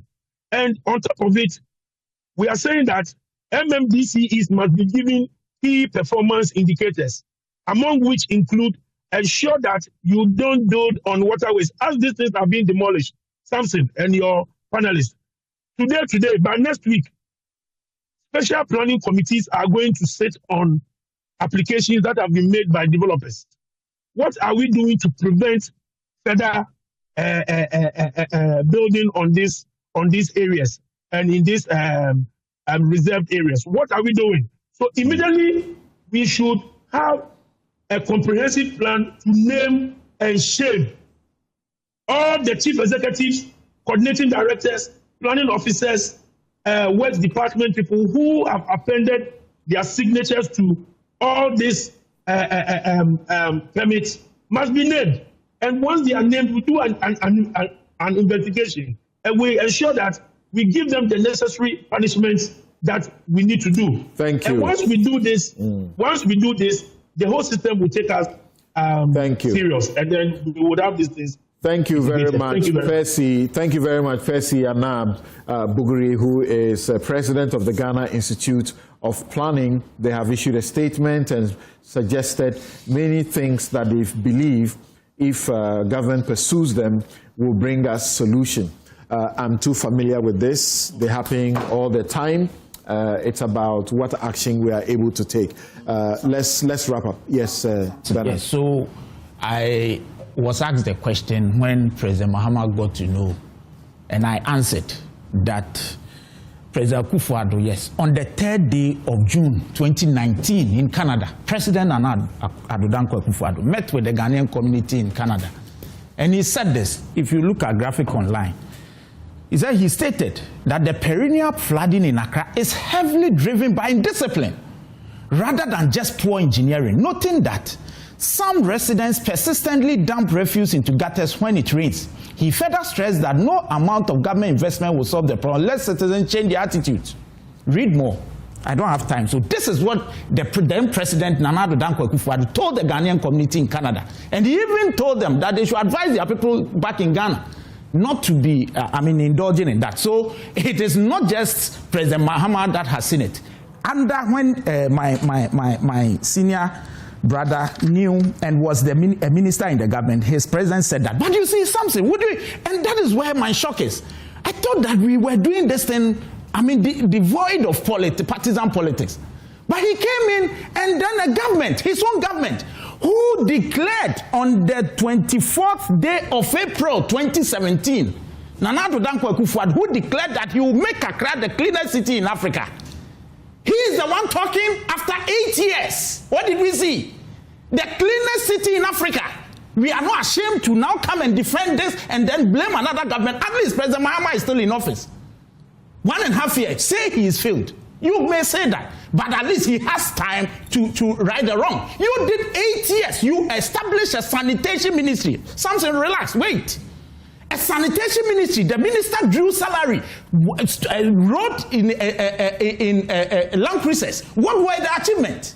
In the 8-year rule of Nana Addo Dankwa Akufo-Addo, are you saying that the problems we have today is just a 1.5 year problem? Who is saying this? And you are talking about promises. Go and read your manifesto from 2017 to 2024. What happened to the clean city in Africa, Accra? So what are we saying? Look, President Akufo-Addo committed to sign the WASH. Samson, do you remember the WASH project? Let's not go there. Because you see, when we do this, it will be I have to respond. No, don't worry. I don't have a problem. But allow me. Allow me. So you see, when we are here, I thought that we were looking at the way forward. But they were worse. MPP were worse under Nana Addo Dankwa Akufo-Addo. Because one of his trump card was that he would make Accra the cleanest city. At the time he was leaving off. That is why after he made mention of that on the 24th day of April 2017, and he realized that the thing is not as easy as he thought. He went on to Canada long before Jacob Echebilante. Thank you. I didn't even want to.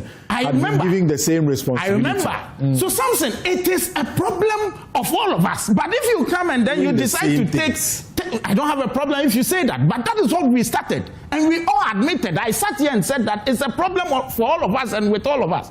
But if you come and then you now want to pontificate as though His Excellency Nana Addo was any better, he was worse. In fact, because he declared that he will make it. And I'm asking you have been around for a long time. You remember the WASH project, yes. The 1.7 billion. What happened to it? It's a mess. What happened to it? You didn't see anything. So you see, you don't come today and then make it as though you did something better. You were worse. You were terribly worse. All right. Samson, no, it's important that I respond. You see, you can say all that you want. I'm saying that at the time in May 2024 that President Mahama, then candidate Mahama, was making this comment before, he had been president before. He had been president before Nana Akufo-Addo. He saw May. He knew the issues. He saw May 9th. He knew it. Yet, rather than at the time in 2024 attributing the problem to indiscipline, he blamed Akufo-Addo and then went further to make promises in his manifesto that was launched in August of 2024. I shouldn't hold him to account on his manifesto. Before he blamed Akufo-Addo. What are you talking about? Before he blamed Akufo-Addo, I have read to you in 2015. I agree. He blamed it on indiscipline. Not a problem at all. So then again, comes back to the hypocrisy. So when he is in power, when he is in power, it's indiscipline. When he's in opposition, it's another person. Please, what are you talking about? Look, whether you like it or not. What about Akufo? MPP lost an election. You won based on this, and we'll hold you to it whether you like it or not. We have more time. So don't tell me about my West. But you were West. Gentlemen, it doesn't matter. 8 years. You were in government. Let's focus. And we'll hold you what? Let's We have a focus. problem. We are still in power. But you were There's West. always a point to start, and the president is showing leadership by what he did yesterday, and today also is continuing. So let's see how it goes. By this PR gimmicks. The president is It's inspiration. It's symbolism to inspire. Inspiration. I'm not inspired. If you are, hallelujah. What I'm going to say will sound controversial. I want to work, But please go ahead. Please go ahead. Did you do it? The reason why I'm saying it is because I'm worried about don't go there, the quality of the thinking That one there. and all the things that have been thrown out. For instance, dredge the Kole. The Kole has been dredged for the past 20 years. And I said way back then that the dredging of the Kole will not work. It's simple. The Kole is a river in its mature stage, about to enter the sea. When the river meets the sea slows it down. And when if there is anything, or there's usually, stuff in the thing, it will deposit. That will not change. It's the geography of this place. I don't have time to explain it. So dredging the Kole won't work. Don't go and waste our money there. The way to do it is to create locks. Those who can't understand it, study what the Dutch did. Okay, number one. Number two, demolition won't work. Demolition won't work because you are going to do what you call demolish somebody's property on a waterway. The waterway, riparian soil, is soft. It soaks water. Okay, when you compact it and you build on it, you have changed the nature of the soil. If you demolish the building on top of it, it doesn't change anything. Unless you restore that space.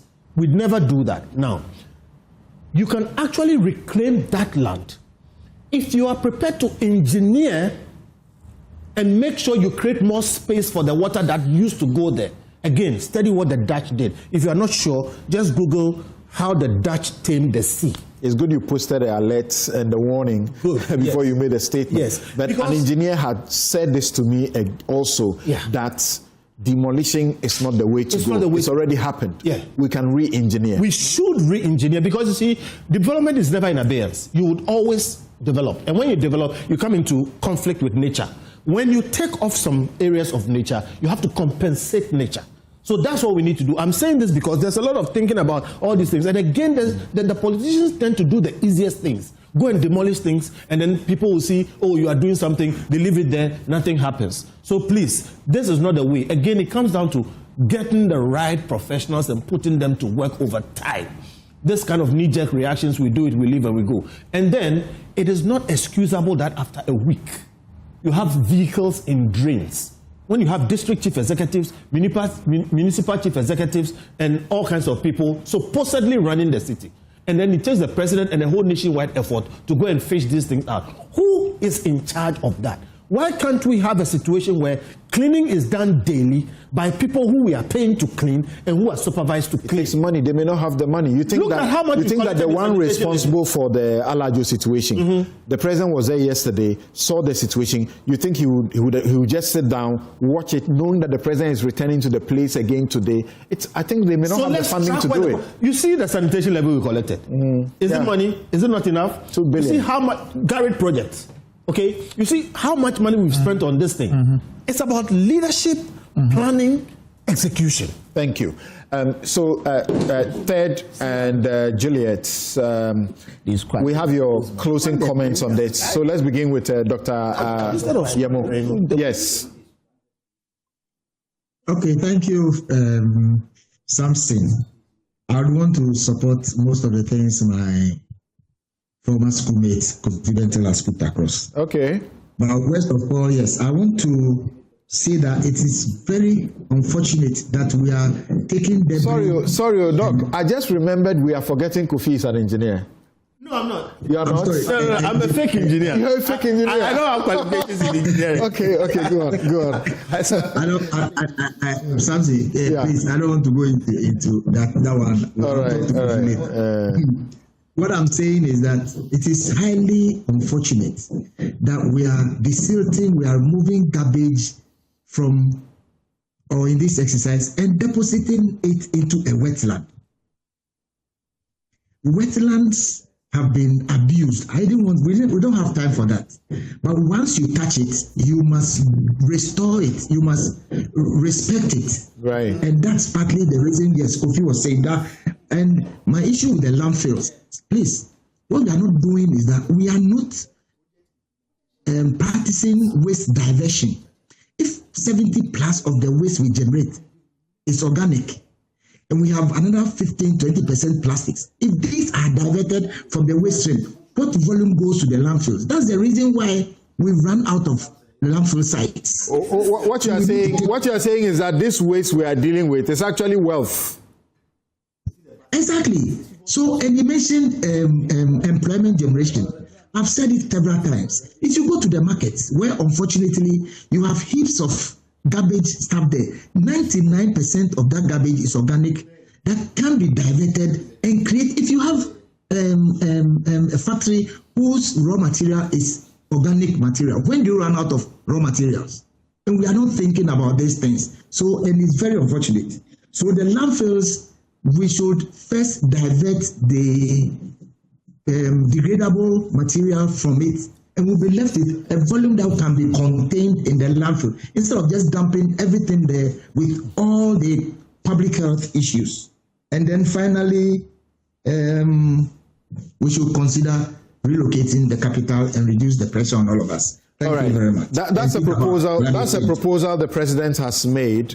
We've heard it before, haven't we? But when will it ever happen? When will we get a president who will behave like the president of Nigeria at the time? You know, Lagos had to give in to Abuja to begin a good planning. You go into Abuja today.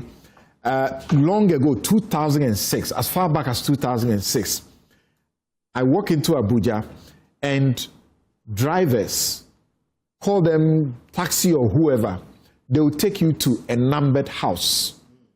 They will take you to a numbered street. And it was working. Why can't we do that? All right, thank you. Yes, Doc. Juliet, what will be your closing comments about this? In the situation where we feel there is so much indiscipline, as the president says, and we all agree this is going on, and there seems to be, the law is broken, observed rather in breach, and we have this mounting situation on our hands, and there's a lot of unemployment.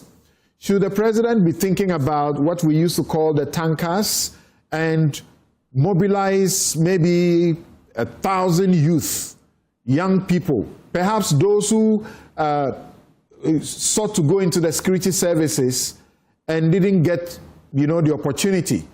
Give them a job, pay them for the next how many years, and make sure they enforce the law, they are making sure the cleaning is done, and so on and so forth. What do you think? All right, Samson, so I work with cities and municipalities across the U.S. And one key thing that I've observed, or that we help them do, is planning and long-term investment.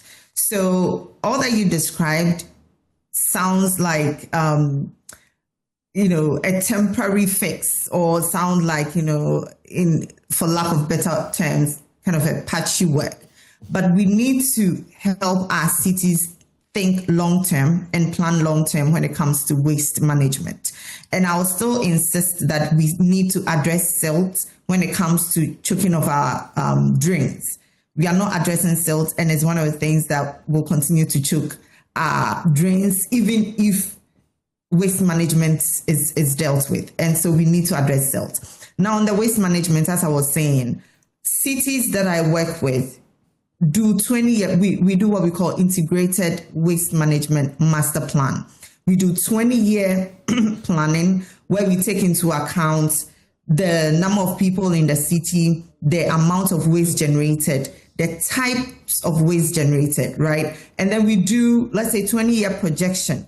In the future, in 20 years, how much waste are we estimating to produce? Now, after we do that, we look at, okay, which parts of the waste? And so I am glad that Dr. Yemo even went into that. Which part of the waste can be recycled? What can be recovered?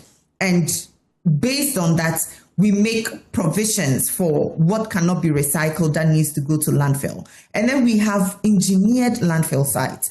In Accra, we don't have enough engineered landfill sites. So the waste that we see dumped anywhere is because partly the citizens don't have, provision. Provision is not made for them to do the right thing. You barely see waste bins around. And even when the waste bins are full, they are not picked up. So even people who want to do the right thing are not able to, do the right thing because the waste will sit in their houses or in their shops, in their commercial areas for a long time and nobody is picking up. It's because our waste landfills are full. And so I even heard the Accra regional minister saying that for this particular exercise, some dumping sites that were closed have been instructed to reopen to accept some of the waste that they'll be collecting today. Why is that? That is not a long-term solution or, after today, what next? Are they going to be opened still or are they going to be closed? Because those were illegal dumping sites, right? But we are reopening them to accept the waste that will be collected through this cleanup exercise, which shows that there is an underlying issue that needs to be dealt with. And it goes back to the long-term planning that I was describing, providing adequate bins, providing resources for waste collection. And when that happens, then the city ensures that private waste haulers are paid well to do the collection and sent to either landfill or, recovery. And the organics, I'm glad that Dr. Yemo talked about the organics. We can convert it to renewable energy. We can convert it to compost fertilizer. All these are tried and tested technologies that that are available, right? And all these are beyond indiscipline, or they are beyond an individual's actions. These are structural provisions that need to be done by local governments or by the state. And this is what will help people do the right thing. And then on top of that, having people to enforce the laws or make people do the right thing. You can't just say indiscipline and leave it there. You have to enforce the laws. In America, people don't just litter, not because, they don't like littering. It's because you be driving and you see that littering, fine, $1,000. And there are cameras that are monitoring. And that is because human beings will naturally not, do the right thing. You have to enforce the laws. So that part, I think I would like to stress that we need to make the provisions, the long-term planning, the engineered landfill sites, and enforcing the laws. And this will help us get somewhere when it comes to a cleaner environment, and not just think that, because people are indisciplined, we cannot have cleaner cities, and we need to cure indiscipline first. Let's have more structural systems that makes provision for people to do the right thing, and then we can punish indiscipline. So that's what I'll add to that. Thank you very much. Thank you very much. And as we wrap up this and move on to the next subject, I'll want to appeal to the president. I know he's listening to us now, and those of you who are with him, maybe you would want to consider that you can ensure that whilst you establish the sanitation and special planning enforcement, you can have a special planning enforcement corps. I'm talking about the recruits for security services who don't make the cut. There are thousands of disciplined, physically fit young Ghanaians who narrowly miss the final cut for the military, police, and immigration services recruit. You can direct those of some of these vetted applicants to be pulled into a dedicated enforcement corps under, say, a fixed 5-year tenure, arm them with strict enforcement mandates.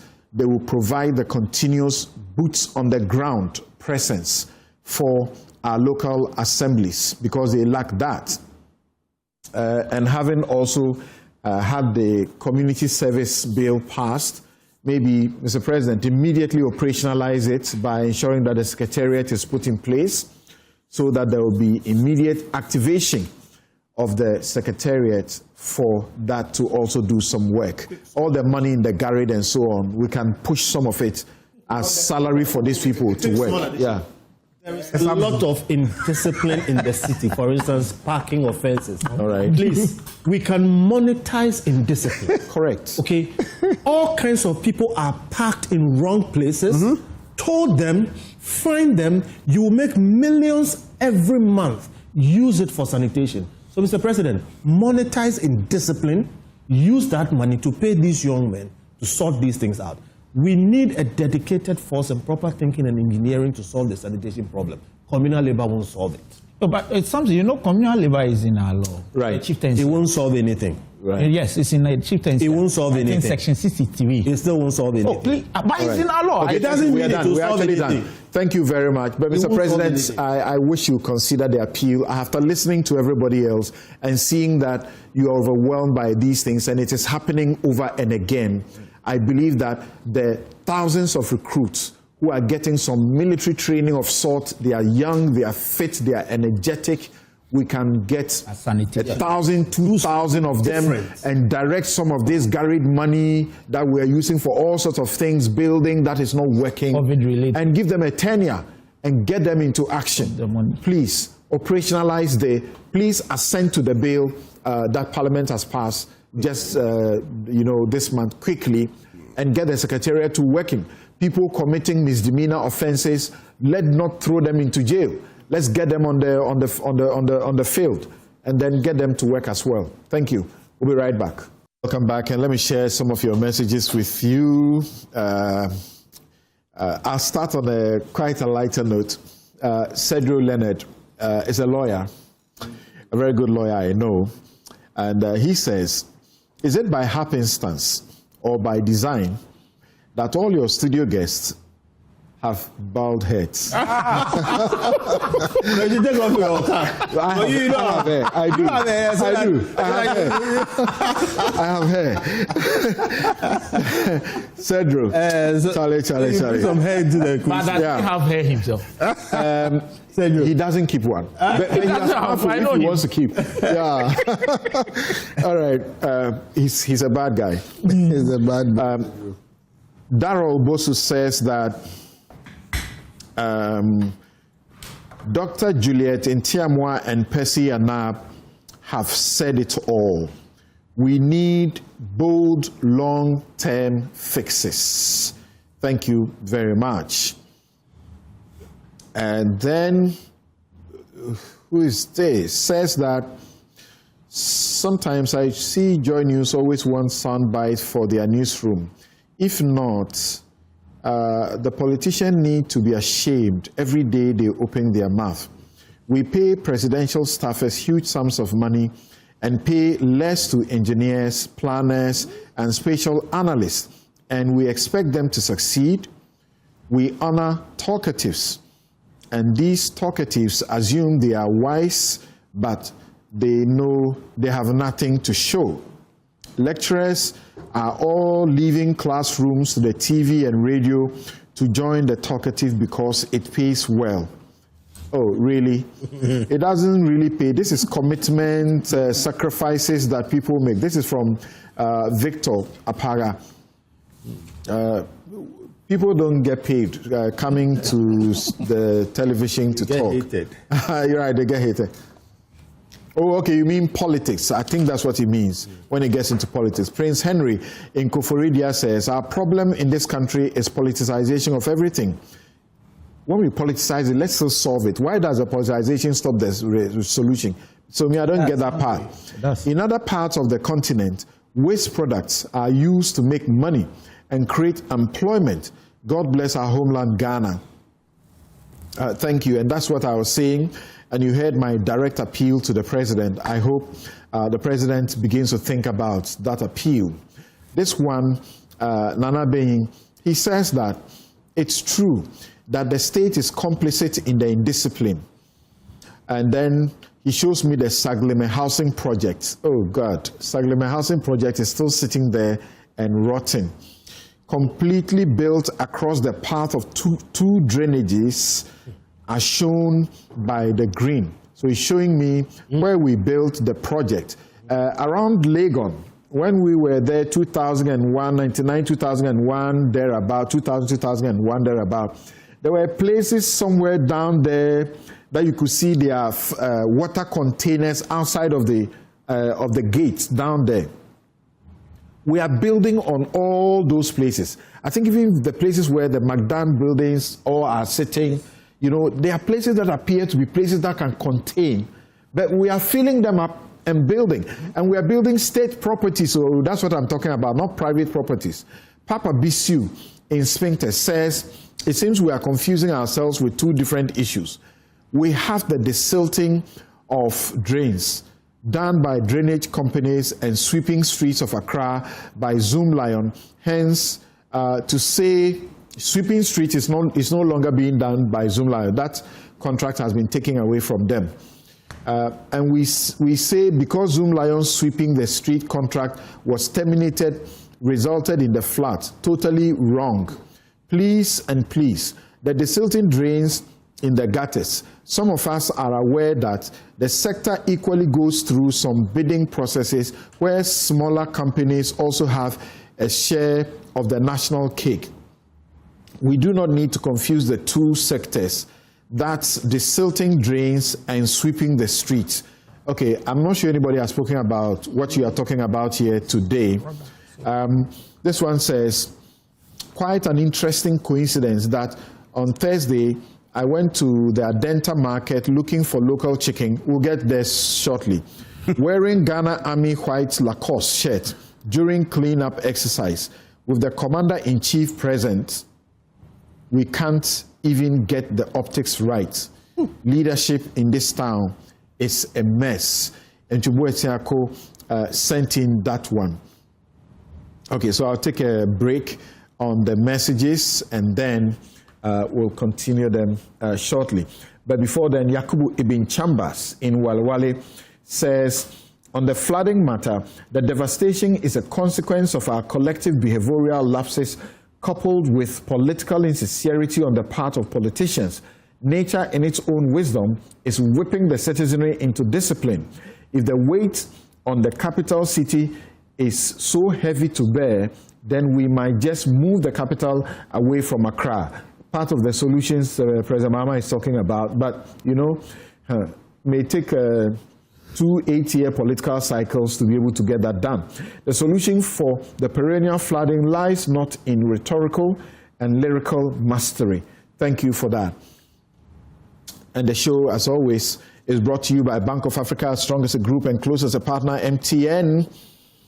Everywhere you go. Ashesi University, educating ethical and entrepreneurial leaders for Africa. Robert & Sons Optical Services, your comprehensive eye care service provider for 33 plus years. My Way Insurance, dial *165# on MTN to join My Way today. Syntex Tanks, it's strong, it's tough. Safari Valley Eco Park, bringing you closer to nature. And Gold Board Jewelry, pure, precious, and proudly Ghanaian. Let's go and watch these footages about the contestation surrounding the rearrest of Hanan. We'll be back in the studio.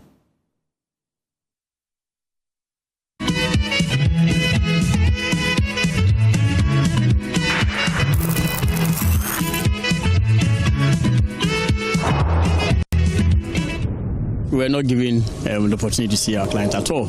Indeed, we were told flatly that they don't allow lawyers to see their clients on weekends. And that's quite perplexing. I'm surprised. If a person is arrested, say on Friday night or Saturday, he will be in without access to counsel. I mean, that's the republic in which we live now. And indeed, he's been picked up for no reason. As far as someone said, he's just been banded off into custody for no reason whatsoever. He's been given the right to leave the country, to travel to the country for a few days by a court of competent jurisdiction. The Deputy Attorney General himself was in court and argued, and this colleague of mine argued that day. And if indeed he had any objection to the order granted, he only had to appeal. But he had to resort to this surreptitious means of preventing from traveling. I think that this is totally unwarranted and unnecessary. There's no order of any court of competent jurisdiction preventing from accessing his account. The only order that they had was procured over a year ago before the discontinuance of the earlier prosecution. And we have a court ruling, a ruling of the High Court Adenta about 3 weeks ago to the effect that that order has lapsed. And that if the Attorney General indeed desires to come for a fresh freezing order, he has to apply to the court. He has not done so. There is no order of any court preventing from accessing his funds. Be that as it may, he has not accessed any funds at all. He should produce to the public, to the whole Ghanaian Republic, for us to see the manner in which he claims Hanan attempted to withdraw any money from the account. Because in the first place, there has been no attempt by Hanan Abdul Wahab to withdraw any money from any account of his. Secondly, no account of his is frozen in the Republic of Ghana. I mean, thirdly, a court of law has given an order, essentially giving him permission to travel out of the jurisdiction for medical purposes. And the Attorney General is aware of it. The Attorney General was actually in court. The Deputy Attorney General was in court. He argued. After hearing the argument, the trial judge granted his order, permitting him to travel. If the Attorney General is dissatisfied by the grant of the order for him to travel, they should have filed an appeal against the order. So there's no basis at all for his arrest. It's just an act of impunity. And now I can understand that the Attorney General is actually behind all the violations of human rights in the country. Yes, he himself owned up to it. And in owning up to it, he lied, clearly. A statement on Facebook by the Deputy Attorney General was a complete lie. Now, for instance, that the Attorney General himself, who clearly issued an order for his arrest, is in contempt of court. And I'm going to file contempt of court proceedings against Dr. Ayini as well as Samson personally, as the Director General of BNI. Well, so as we know, Hanan, the former boss of the Buffer Stock, company, and his wife are standing trial over a 78.2 million money that is said to have to be corruptly, they have dealt with. Now, this arrest appears to be the third time they are suffering a situation. First time they were arrested, put in court, the charges withdrawn later, and then they suffered getting bail. Then I understand the second time, the same issue, suffering getting bail, he got sick and all of that. Then this time around, he gets arrested when the court has given him the all clear to go to the UK to treat himself. And once again, we're told that bail was going to be used again to put him in trouble, so he was not released at the time when he ought to have been released. And then later on, it looks like the law enforcement found that insisting on bail was going to give them bad public, image, so they released him even without bail being secured for what they call a new offense. What do you know about this, Ejapa Mensah? Samson, I'm at extreme difficulty because of the personalities involved at the Attorney General's office. Dr. Dominic Ayeni was my professor in the law faculty. Sremsai and I worked together on some case for a client of ours, and so I know him personally. I know their competencies. I know their position on the rule of law. And for the first time, I stand corrected, 2 law professors occupying the office of the Attorney General and Deputy Attorney General. We who know them professionally, and even the public, I suspect, expected that they were going to be, that fidelity to the rule of law was going to be what would guide their actions. But the happenings in the Attorney General's department, personally, leaves a lot to be desired. This matter regarding Hanan, and I've taken pain, liberty to go through all the processes. And I find it rather worrying that under the aegis of the Attorney General and the Deputy Attorney General of the Republic of Ghana, an order of court granting leave for an accused person to travel out of the jurisdiction will be handled in the manner that it was handled. Indeed, if it was an ex parte application, then you would probably excuse the AG for the arrest, But this application and the order pursuant thereto was made on notice. Hanan filed the application for the leave to travel on the 12th of June 2026. Motion on notice, application for leave to travel out of the jurisdiction for medical care. This was duly served. Because he's on bail and his passport is in the custody of the state. And so he needed the permission of court to travel outside. On notice to the Attorney General. The Attorney General's office filed an affidavit in response on the 24th of June 2026 and canvassed essentially some reason why they felt that the order should not be granted. They were of the view that in respect of some averments that had been made, an acceptable official medical certificate of diagnosis ought to be provided. Again, they were of the view that a certificate of record of previous instance of medical care ought to be provided. And in respect of some averments, they were of the view that an acceptable certificate of medical appointment in London ought to be provided. This is the affidavit in response to the application. In opposition. In opposition, if you like. But they headed it affidavit in response. That's why I'm using their own words. So let's cut to the chase. They lost their point. The judge didn't buy their point and granted the application for it's important. It's important. I mean, I know that you are managing time, but it's important.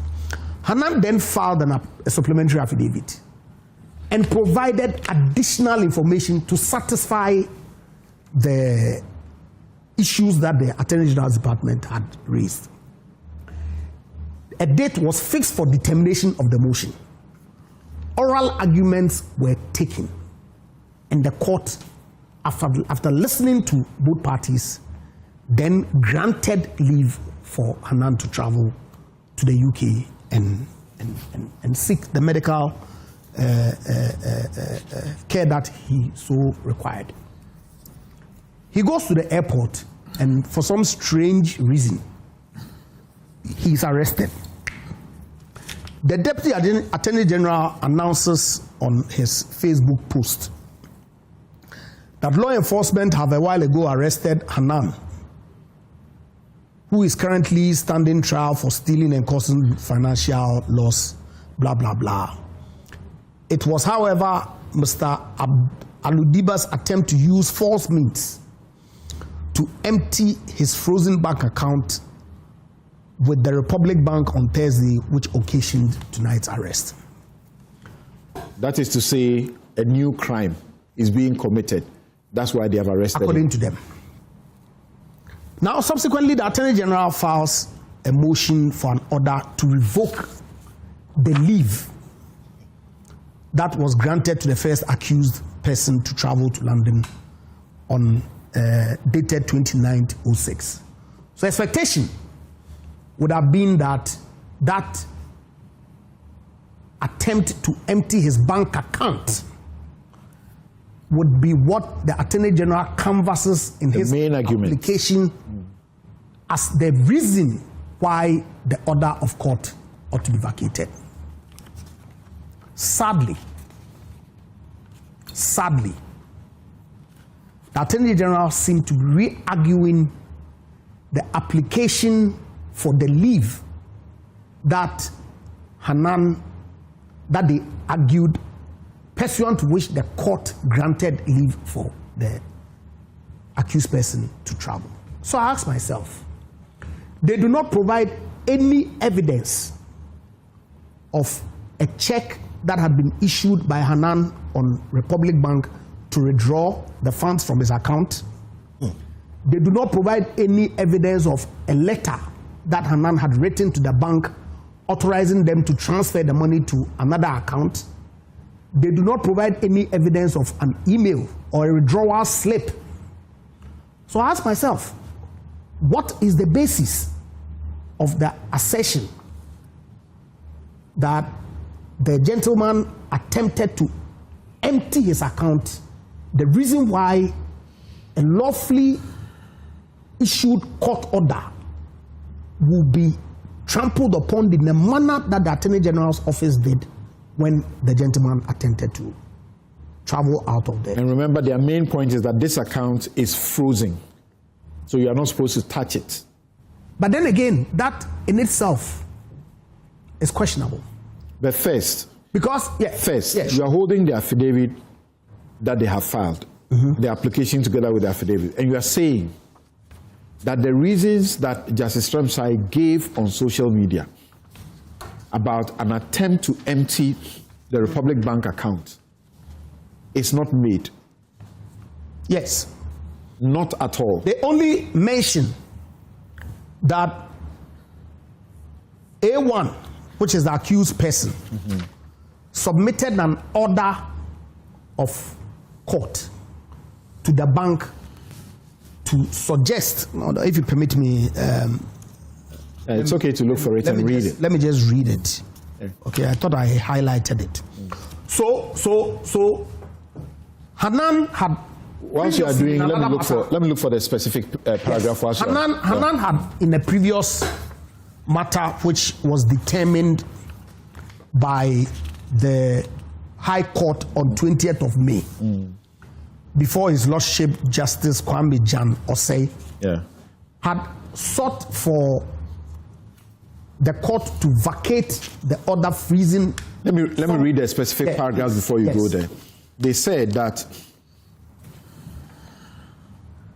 subsequent to the court's travel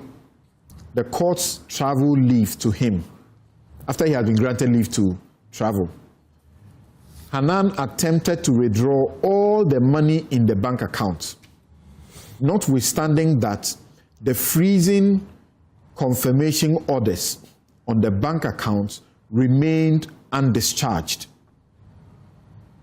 To achieve the purpose of withdrawing all the money from the said bank account, Hanan represented to his bankers at Republic Bank that the prevailing court freezing confirmation orders on all the bank accounts had been discharged by the High Court, a final one.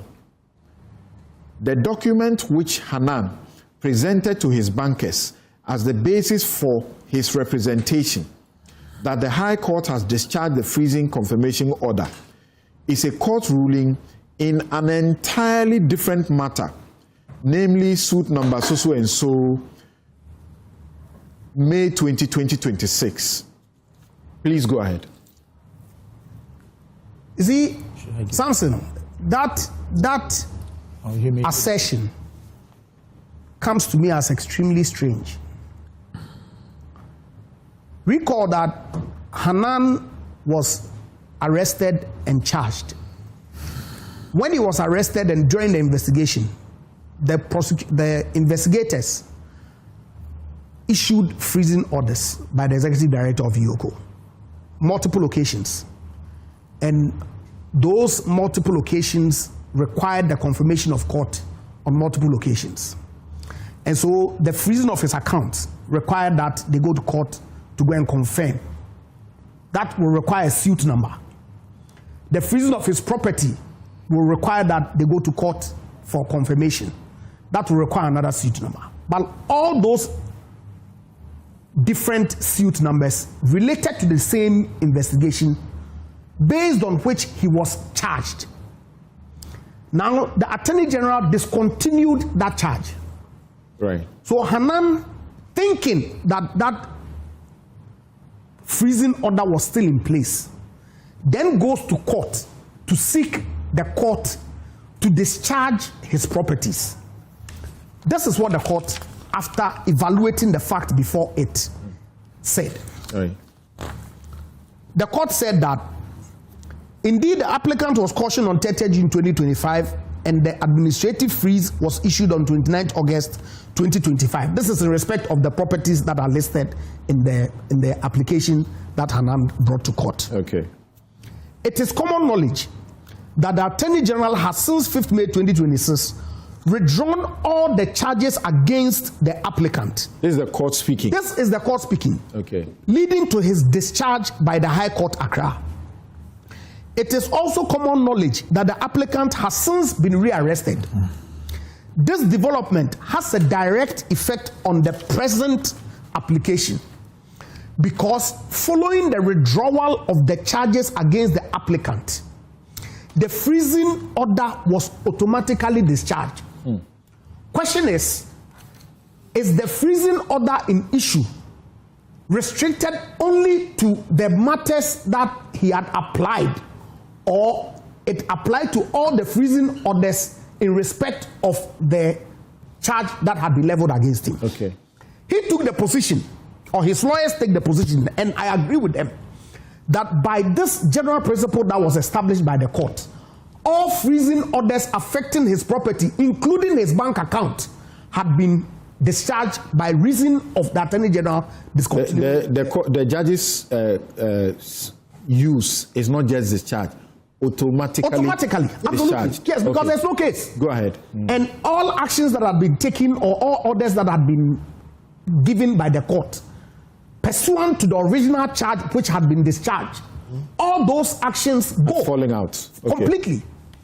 Now, if you recharge him, you need to go back to court to go and obtain another order freezing his. This they didn't do. They from your point of view. They haven't.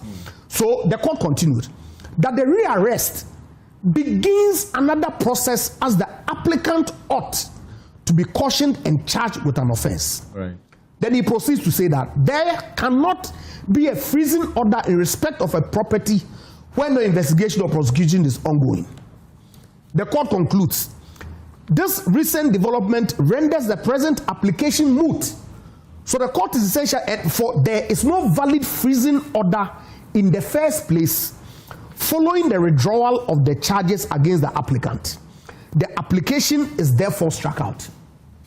So the court essentially said to Hanan that, look, there is no order pending before me for you to ask me to discharge, because with the discontinuation of the charges against you, all the freezing orders relating to that charge has lapsed. Hanan then brings this order to the notice of his bank without more. He didn't issue a check. He did not send any emails. He did not issue any withdrawal slip. How is bringing this ruling of the High Court to the attention of the court? Are you sure about that? So yes, in the affidavit by the Attorney General, they say that after he sent them the document, they say that alarmed by Hanan's obvious misrepresentation, Hanan's bankers refused Hanan's request. What request is that? And immediately informed the Office of the Attorney General and the investigators at the Economic and Organized Crime Office of Hanan's efforts to, by false means, empty his bank accounts. Where is the exhibit evidencing that? Because it would seem to me that if the Attorney General is alleging that Hanan indeed attempted to empty his account, he could only do so through formal means. Either a check drawn on the account, either a withdrawal slip filled to withdraw money from the account, or some instruction of sorts. Did they exhibit any such document to the affidavit? What is the... No. Please, let's deal with that before you... No, they haven't. They haven't. What is the intention? What is the intention behind Hanan taking the court order to the bankers? The court order that says that all previous whatever have been discharged, they have fallen into whatever. So the Attorney General need to do things fresh. What is the intention? But of course, his accounts have been frozen. His assets have been frozen. He's gone to court for a discharge of some assets. The court informs him that, well, as far as I'm concerned, that is the court. There is no freezing order in place. What is wrong with he bringing that to the attention of the bank that holds his accounts that has been frozen? Okay. What is wrong with that? But the Attorney General goes further to make subsequent allegations without providing any evidence to support it. And now they go back to court with this application, seeking to relitigate the matter that the court of law has pronounced upon. Samson is worried.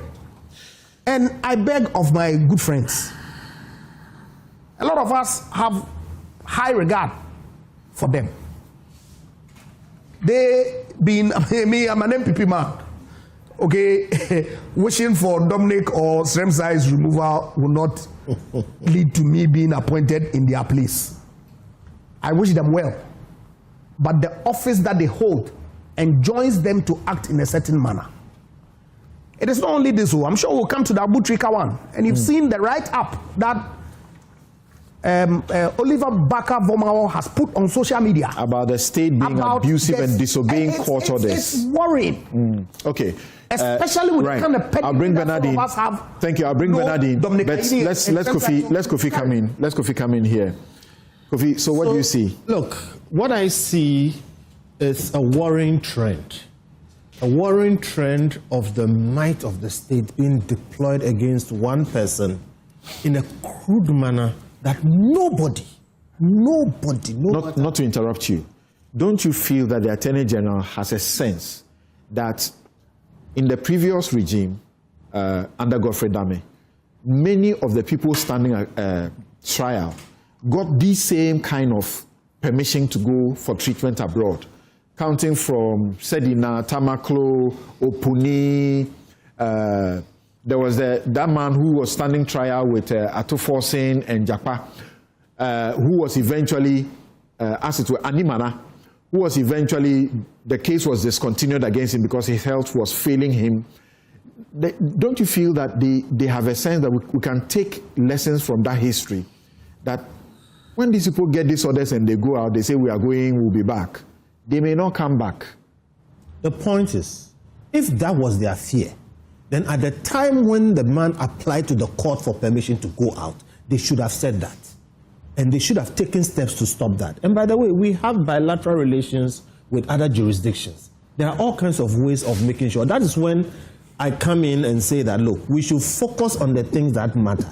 So specifically on the point you are making, if your fear is that the person will abscond, there are all kinds of other ways to prevent it. Okay? Now, what they did was not that. They actually went and arrested the guy at the last point. They could have arrested him on the road before he entered the airport. They could have arrested him the day before. They wait for the guy to get into the airport, about to embark, and then you arrest him, okay?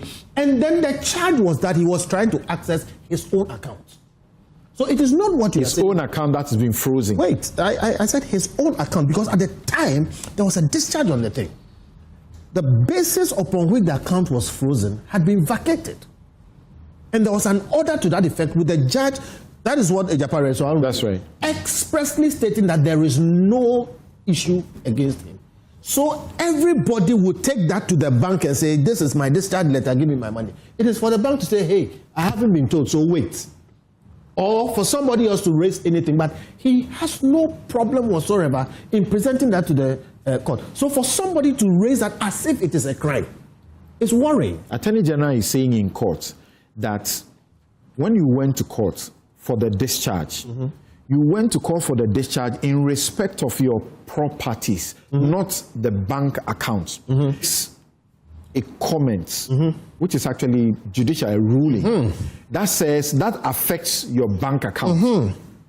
You don't bring that one which is about your property other than the bank account to want to give an impression that your bank account has been unfrozen. So what you're saying, I know what you're saying, but let me explain it also to the public.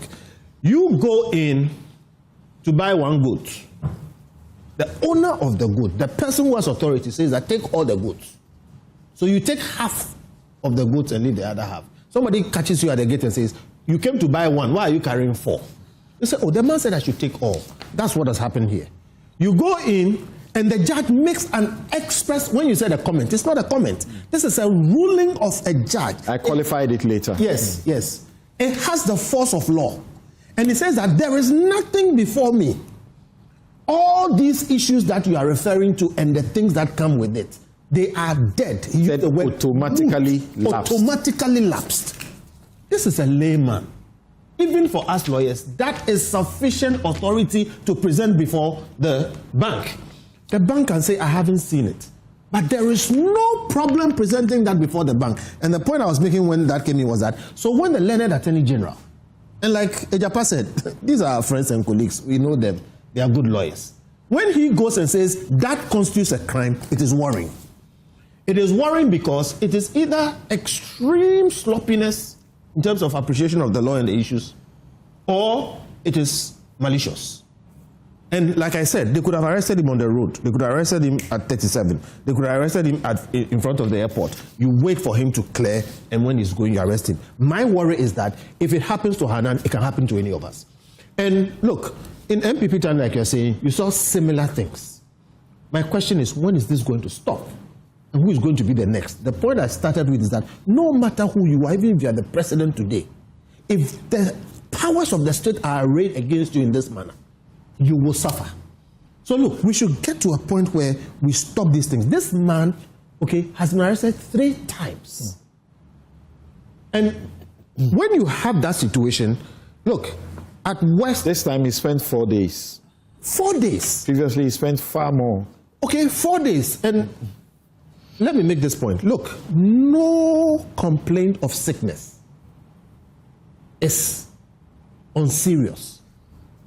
No complaint of sickness is unserious. The times he has complained of being sick in Iyoko, they have attended to him, they've taken him to hospital. No complaint of sickness is unserious. Somebody can say, I have a headache. In 3 hours, he will be dead. Okay? In March this year, in Arizona, a man who was in ICE custody complained of a toothache. I have his name somewhere. Emmanuel Damas. Google Emmanuel Damas. He complained of a toothache.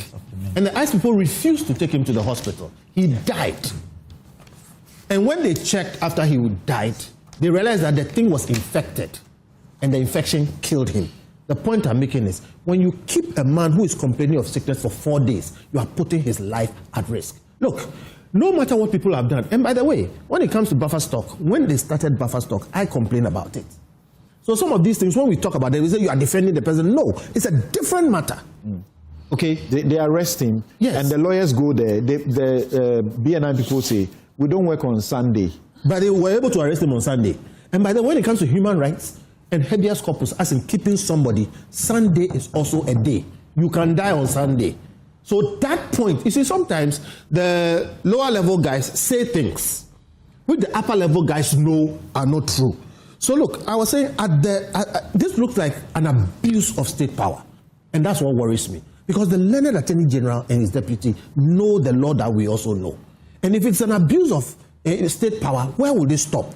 At the best, if it is not even an abuse, it is a very botched prosecution and process. Because they have what we have here. And if this is going to go on, and the Japan comes into office next time, is he going to do the same thing? I suppose not, I hope not. Because it must stop somewhere. Accused persons must be allowed to go through due process, must be given sufficient rights to defend themselves. With one person The whole state comes up against him once. They don't go forward, they are not able to go forward, they didn't do their homework well, for some reason, then they drop. Then they leave the man. The man should be able to continue with his life. Then you arrest him again. You go through the whole thing, you make mistakes or whatever the reason is, you drop all the charges. Meanwhile, you've held his account. The man is sick. He wants to go out. Now they are saying Boots is not a hospital or whatever it is. I beg, please. Then you go for him the third time. On top of that, you arrest him in the airport. It's harassment. It is harassment. And it must stop somewhere. Look, somebody commits a crime, jail him, prosecute him, send him through the due process. Then we'll all be fine. Because what is going on now, we don't know what the truth is. Is it really true that this is a man who has 78.2 million on his head? Yes. The state must be careful not to give him the opportunity to slip out and never come back. Careful not to give him the opportunity means do your investigations well, don't strike 3 times. Careful not to prosecute him means that when you are going, be sure, because you have the whole state behind you to do all these things. You go once, oh, sorry, then you drop it, then you go twice, then sorry. Meanwhile, his money is, held up there. So yes, you must be careful.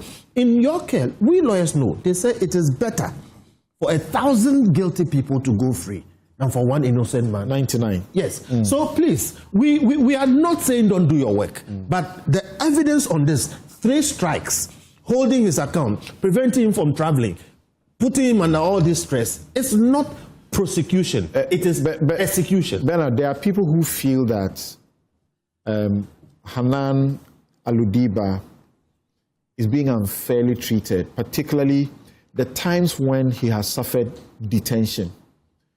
In the first situation, I don't recall how long, but it was so long, he couldn't get out on bail because the bail, once again, you remember the accusations of weaponizing bail, and bail is not supposed to be punishment according to law. And yet he was held for so long. Then the second time, again, he had to suffer for quite a bit in custody. And then this third time, he spends 4 days. People are asking, if you could release him and let him go, like you did on the 4th day, why did you have to wait until the 4th day?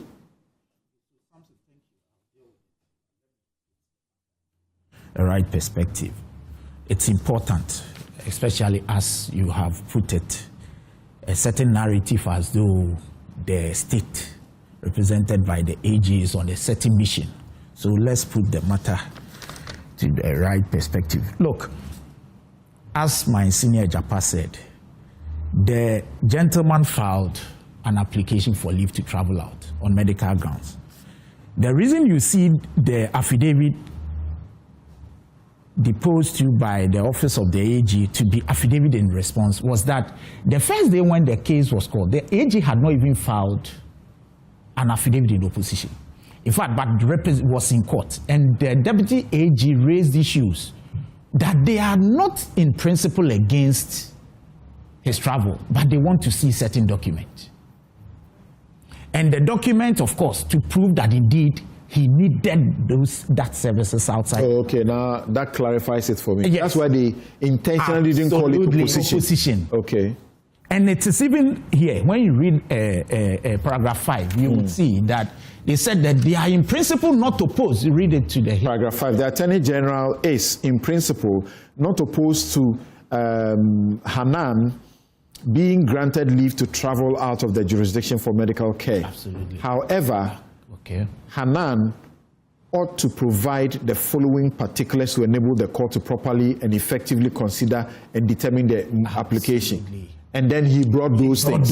And those are the things the court granted him. And on the day when the application was moved, the AG was opposed to those documents. I mean, the document, they thought that it wasn't really documents that of course, they did. And then the court still ruled that he be granted. And that's where I feel the AG should have, because after I've also seen, Samson, you've also seen the documents that Hanan presented to the court as basis for that application. I have issues with them. A lot of people are questioning the judge's judgment. No. I disagree with him, and I have that right. I disagree with the judge, respectfully. And I thought that the AG should have appealed. The AG should have appealed immediately. So this is how to backdoor appeal? How a backdoor appeal? No, I'm coming to the issue. Not at all. Okay. I'll deal with the issue. But I'm saying that For starters, the AG should have appealed because these documents are not enough. Samson, you've done this for a long time. Look at the documents you have. In fact, and it's good, I have to deal with it. It's important. One of the documents is a document from Akufo-Addo Services Limited, to whom it may concern. Look at read the first paragraph. Mr. Abdul Wahab consulted me at this Legon clinic with the view of getting a referral letter. Is that how these things are procured? Is that how they are procured? This is the document he presented with the view to support his appointment with an ophthalmologist in the UK. Is that how it's procured? Look, these are the documents he intended using to procure the order. He has an appointment with an ophthalmologist, but there must be a referral. A referral. Then he sees a doctor to say, yes, I have an appointment, but I need a referral. No, you see, he is saying that he look, because if you read what the AG said, they required a document, an acceptable official medical certificate of diagnosis. It's never here. He never got that. This is not a diagnostic document. Do you understand? Something because anybody can get this. No. Anybody, please allow me. No, anybody can procure this. Anybody can procure this because it is not business as usual. He needed to convince the court that he needed those services outside the country, and this for me is not enough. Kofi Bentil said it's enough if you read the letter in full. Is that not what you're saying? Where does it say? The last paragraph says, my impression is that Mr. Wahab has allergic conjunctivitis. I have explained to him that he is a qualified doctor. I have explained to him that this is not curable but controlled with anti-allergic eye drops. Where is the diagnostic report? Did you hear what I just read? No, but this is not a diagnostic report. I beg you, a doctor says... So allow me. No. Okay, so it's okay. So let's agree. What's the form of a diagnosis? He's challenging both the doctor and the judge. So let's go. No, but I'm saying that I have a right to disagree. What is the form? Continue. Let me continue. Now, so that is what happened. The court ruled. The AG didn't oppose. So of course, the man was at liberty to travel within the terms of the order. Now, this man from there goes to his bank. From the court, goes to his bank and presents a document to the bank. A court order.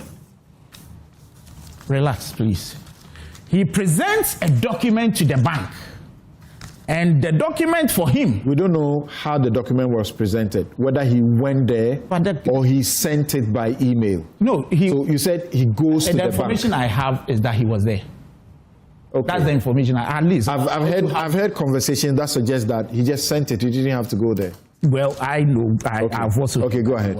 And then, you see, when he presented the document to the bank looked at it, of course, because the bank has received an order from the court freezing the account. And so if you go, and the bank... Long ago. And you see, the bank is not a party to the suit, the matter in court. They would not know whatever happens. So this argument that it automatically discharges and all that, no dispute. But how would the bank be in the know of what has happened? To be brought to the bank's attention. Yes. And so you, please allow, please. So you certainly have to bring a document to the bank to prove that there is a defreezing order. So the bank looks at it, first and foremost, the order that was served on the bank had a suit number different. You may say, do all the argument that they are in respect of the same case. The bank is not a party in the matter in court. So first, the suit numbers are different. Secondly, there is nowhere in the ruling of the court.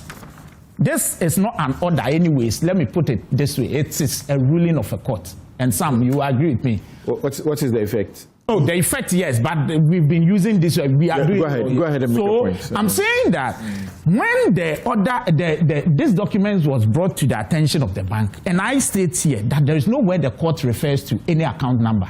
In fact, when you read the first paragraph, the court deals with the 4 items that were in the order for the freezing, as in the Identity High Court that he went. The court never mentioned any bank account. But you see, I haven't read this ruling. The judge is a very smart judge. Why didn't he grant the order, but had this struck out? Grant the order? No, but the because order... he was telling them that yes, you have come to court for something. Yes. But the thing you are coming for, you don't have to come for it because the charges have been withdrawn. So relax. And since the charges were withdrawn, everything that was done on the back of those charges have gone with the wind. Hold on, let me deal with certain things he said. All right. The judge, yes, as has been read, the judge said this. He said it is common knowledge that the applicant has since been rearrested. Don't forget the Yoko law, the Yoko law, that is it? Yes, section 33, which gives the Yoko some orders without even going to court and freezing. They have that right, but after they are done, they have to within 14 days. So finish reading it and make I'm reading it. Yes. It is common knowledge. So it is common knowledge that the applicant has since been rearrested. The development has a direct effect on the present application because the withdrawal of the charges against the freezing order has automatically discharged. Was automatically discharged. The rearrest begins another process as the applicant ought to be cautioned and charged with an offense. The first thing we should ask is that, was he, after the discharge of the of those charges, after it was withdrawn, was he rearrested or not? Yes, he was. Mm-hmm. Do we know what he was taken through? I am aware that he was placed on investigation and he knows it. So the judge is saying that the rearrest begins another process as the applicant ought to be cautioned and charged with an offense, which was done. The caution statement taken from him on the 26th of June 2026 is no longer in force. And which is true. It's no longer enforced to trigger investigation and possible charges because it's been withdrawn. So the judge, yes, it's true. There cannot be a freezing order in respect of a property where no investigation or prosecution is ongoing. So the judge is a smart judge. But you should ask yourself whether there was an investigation ongoing. Yes, there was. When he was rearrested, he was taken to Yoko. So the judge is saying that on what you brought, there is no issue. Because if there is no investigation ongoing, it is automatic. But if there is, then this doesn't apply. If you were in private practice, still, I don't know if you still go to court. Yes, I do. Okay. Yes. And Abdul Hanan was your client. Yes. Would you have interpreted this decision the way you are doing? I agree with you, but if you were also the Attorney General, would you not have told your client that you need to bring this decision to the attention of the bank, that the freezing orders have been discharged? Samson, if that is even where I, with the greatest respect, fault his lawyers. Look, what he should have rather sent to the bank were probably court notes in respect of the charges on the, that particular, the account thing, or that day when the charges were withdrawn. The court note would have served him better. Because this one is in particular in respect of 4 properties which does not include an account. The value of there is. When you have a court order. No, which court order? You have a ruling. Which court order? You have a ruling. Hasn't read all the necessary parts. Where? Okay. Where? See. He says that there cannot be a freezing order in respect of property. Is that what I read? No, you didn't go there. Oh wait. Where no investigation or prosecution is ongoing now. An investigation or prosecution is not equal to He disagrees. He disagrees. No, I disagree. Go and read the Yoko law. He disagrees that there cannot be a freezing order when investigation is.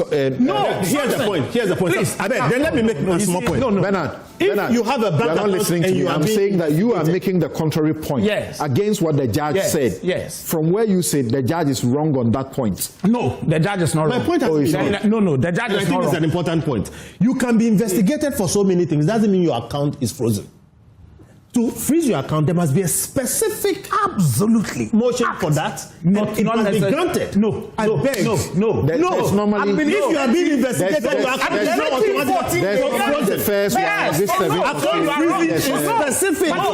And the judge says that the recent development means the present application is moot. There is no valid freezing order. There must be a freezing order. You think everybody being investigated? Please, what you are saying is not the case. This is a ruling of the court. He says there's no valid freezing order. The judge says so. Bernard, there is no valid freezing order. He's reading the very last paragraph. Look at that. It's there. The judge says so. This recent development renders the present application moot. For there is no valid freezing order in the first place following the withdrawal of the charges against Abdul Hanan. Samson. The application is therefore so why can't he take this to the bank and say no, please allow me to develop my point. No, please allow me. I am saying that there is the administrative power. Freezing. So it is not the case. Senior Bentel is not correct here. It's not the case that at every point in time you need to go to the court to procure an order. It's not true. You can do that. The Yoko under 33 one, they can do it, but within 14 days they have to. And I'm saying that there is no dispute as to whether the charges were withdrawn. And the judge is operating on the basis that those charges under which you are before me have been withdrawn, so you don't even need to come. But the judge said if there is no pending investigation, I am aware that after the charges were withdrawn, he was rearrested, put on another investigation, and he was informed on what is available and what is not available. And so for me, if that was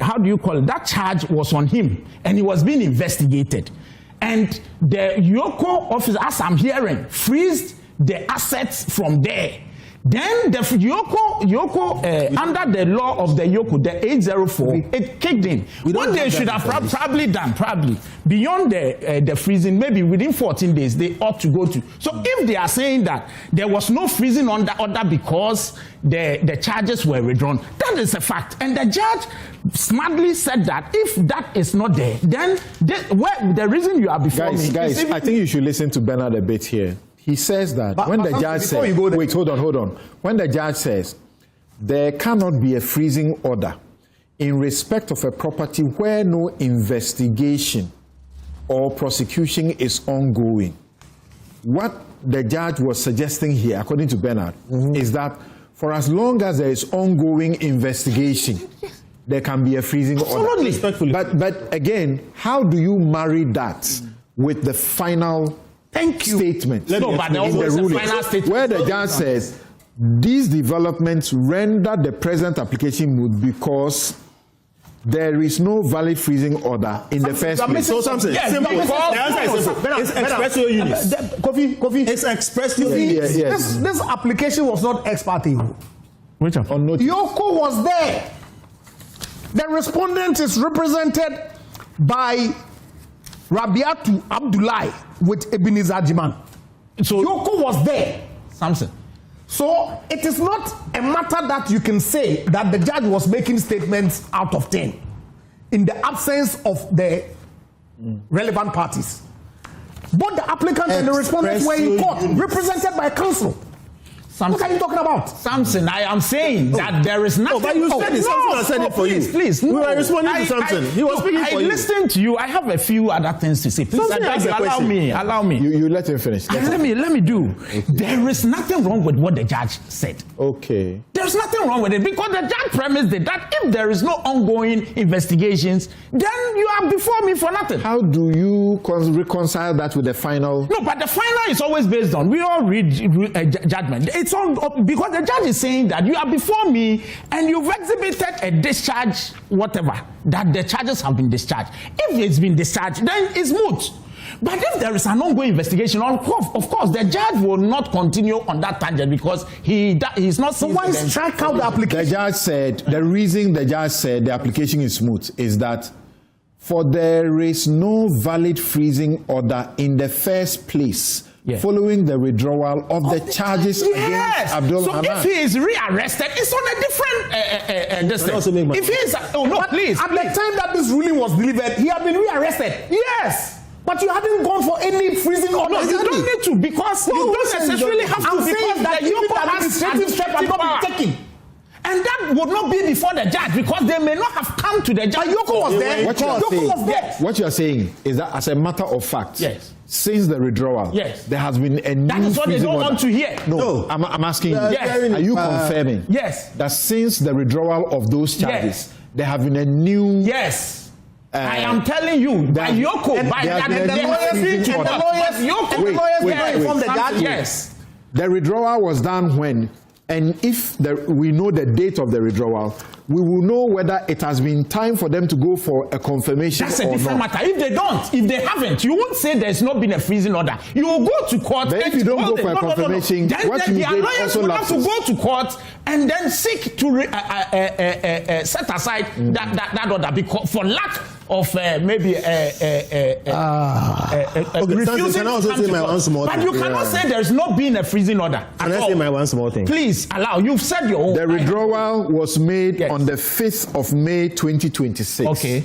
So if there is a new freezing order from the 5th of May 2026, there would have been a confirmation. Thank you. And I'm saying that if they haven't which done will not be known only to IOCO privately. Thank you. I'm saying that if they haven't done it, the solution will not be to say that there isn't a freezing order at all. Finish your point. I beg, people must know something. We need to There's take something a break. called expressio unit. Allow me flow. The expression of you talk a lot and then you forget yourself that you have been talking. Because they are all over me. Kofi, go on. When I heard you say all the things you said that you didn't allow me. The expression of one thing implies the exclusion of other.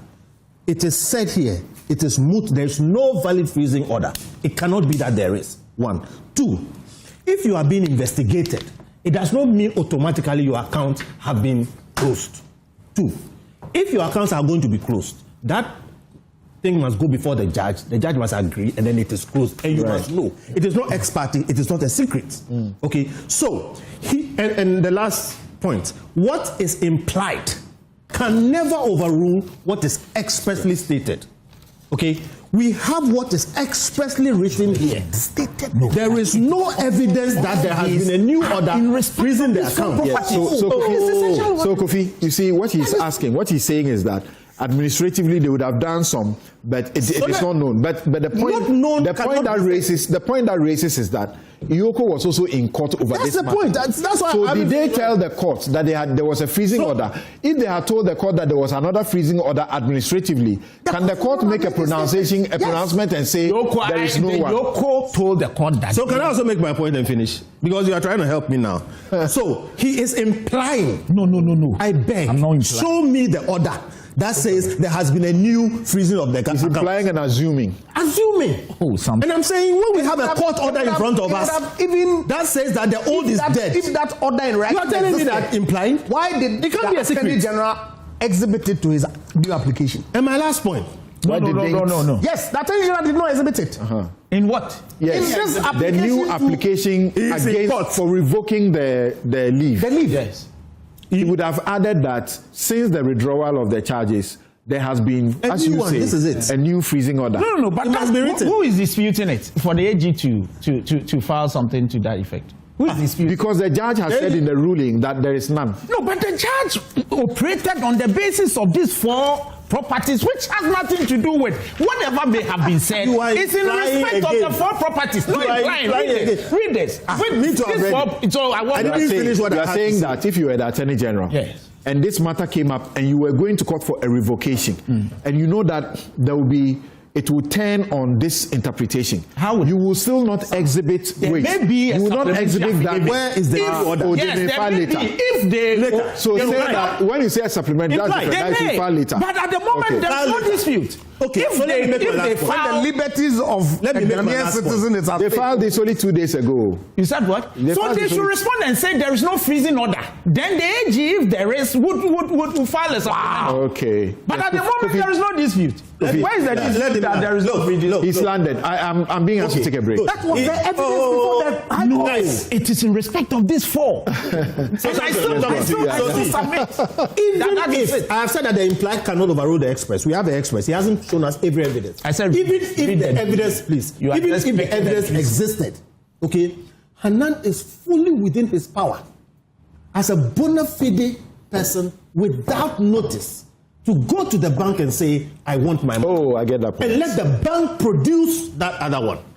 So how do you arrest a man, okay, who has no information, even if what you are implying is true? Get that one. Yeah, I get that one. Because in the bank refusing him, that we have said, the bank would have informed you that there is actually a new freezing order. If you are saying that there is a requirement of a new freezing order and same has been issued, the bank would have said so. You are missing the point. The bank is not party to what happens in court. Yes, but when a party comes to tell you and say that the freezing order has been discharged, you will tell the party that there is a new one. No, Samson, what the bank holds or held all this while, assuming there is even no new freezing order, will be the old one. You are in court doing your thing. If you come to the bank and you seek to vacate the old, even the older, you should show the court, the bank, what you have to vacate what they have already. Which is the court order? No, the court order, they saw a lot of things because it has nobody. The court order is thank you. You were raising an angle around the Abutrika. What can you say briefly about that? Who was raising an angle? Yeah, I was. Yeah, okay. What did you mean? That, if what we're hearing, because I'm not particularly seized with the entire facts. That he has been extradited. Yes, that is a notorious fact. I mean, we've seen the videos, we've seen the tapes and all that. But what his lawyer is purporting to have transpired prior to his extradition, if indeed those statements are true, then really, Dominic and Srem, please, it does not. What would they have done wrong? Please help us. Of course, I mean, the guy is alleging that all attempts to serve the processes for habeas corpus on the Attorney General, going to court ex parte, the court saying go on notice and all that. And there's supposed to be some stay of sorts. And all was calculated to, deprive the gentleman his day in court.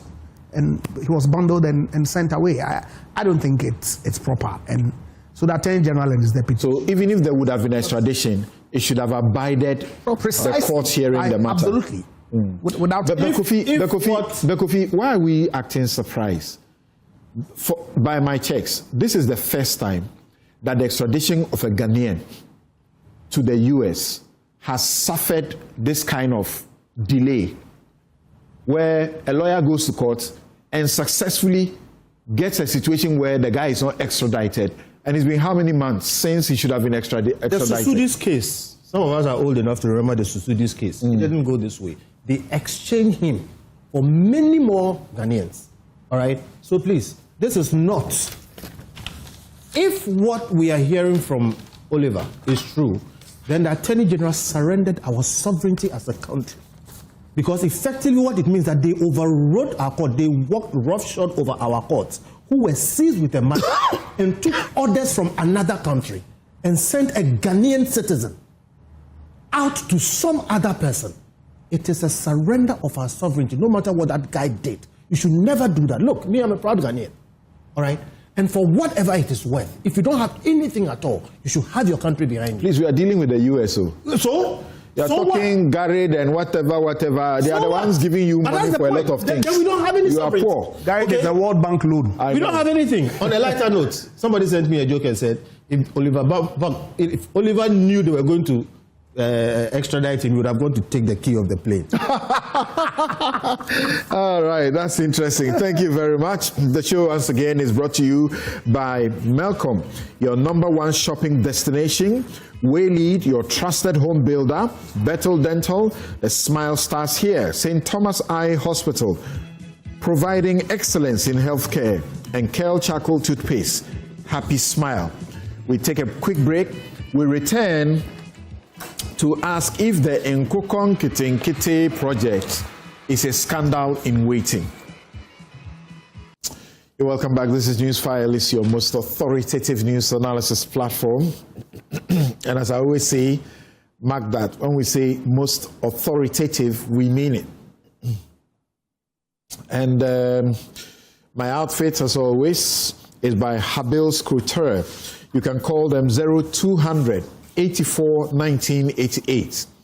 0200 84 1988. That's the home of the best of kaftans. So call them or go onto any of their socials, Habil's, and you find them.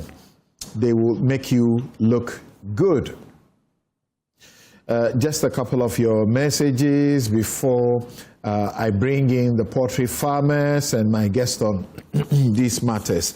Musa Abattoir says that I don't think Kofi Bentel and Ejapa Mensah were fair to Bernard, who raised legitimate legal issues about the rearrest of Mr. Hanan.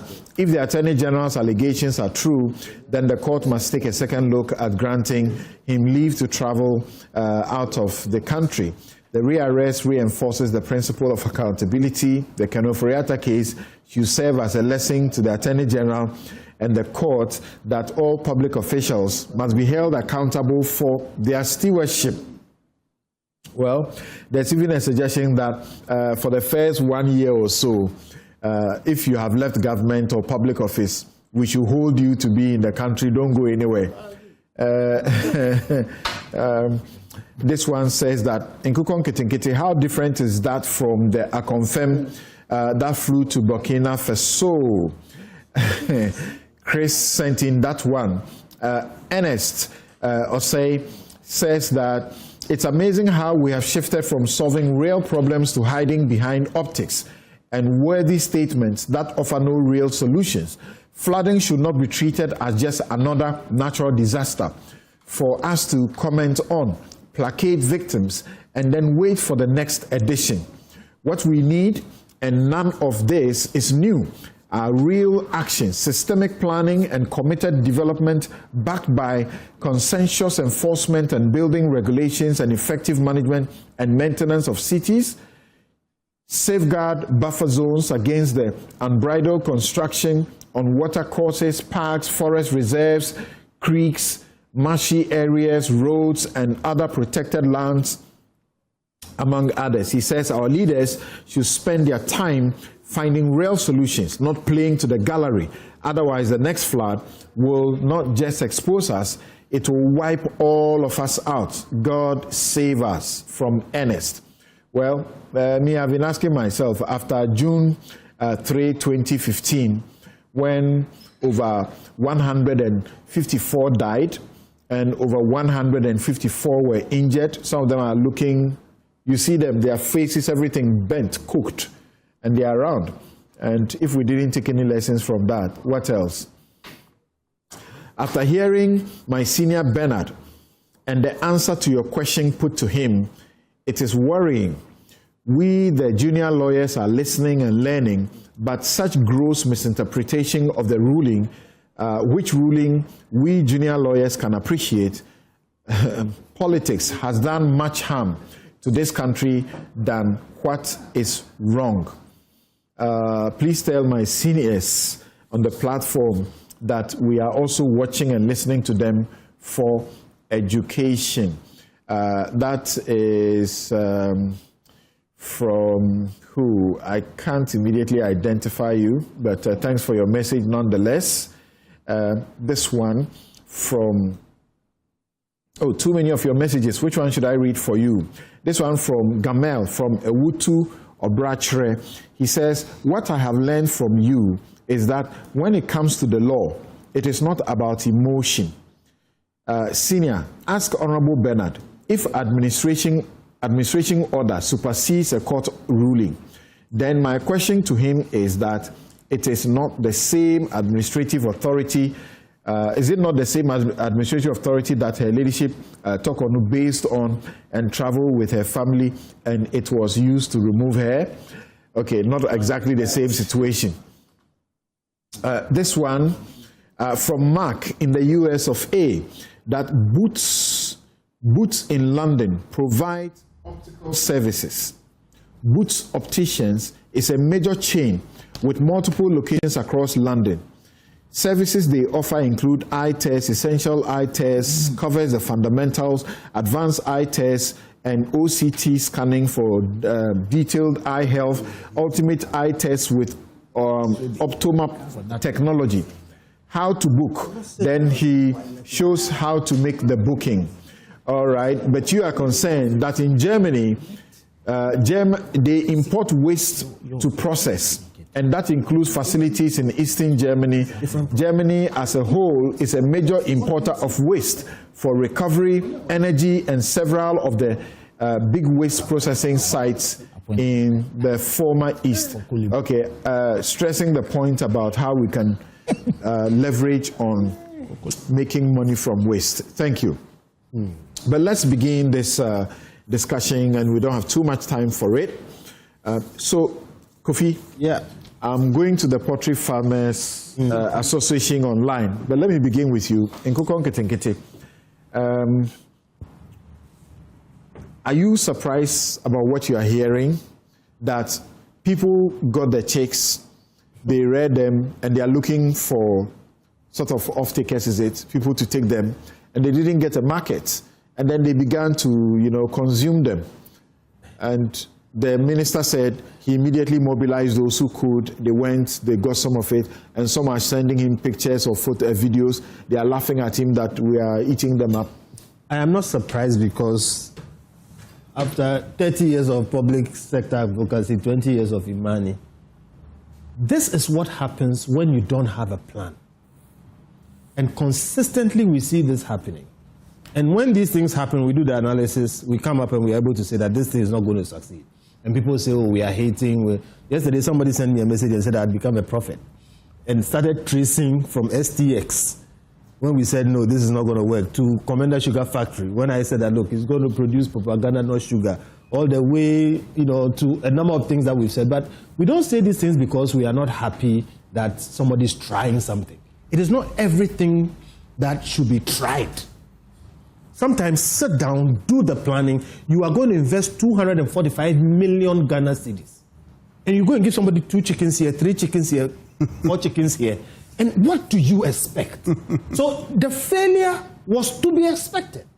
And the problem is that when it is obvious to an average person like me that the failure was imminent, how is it not obvious to the minister with a ministry, with a chief director, with technical people and all of those people? And then we sit here and we come to this position which was entirely foreseeable.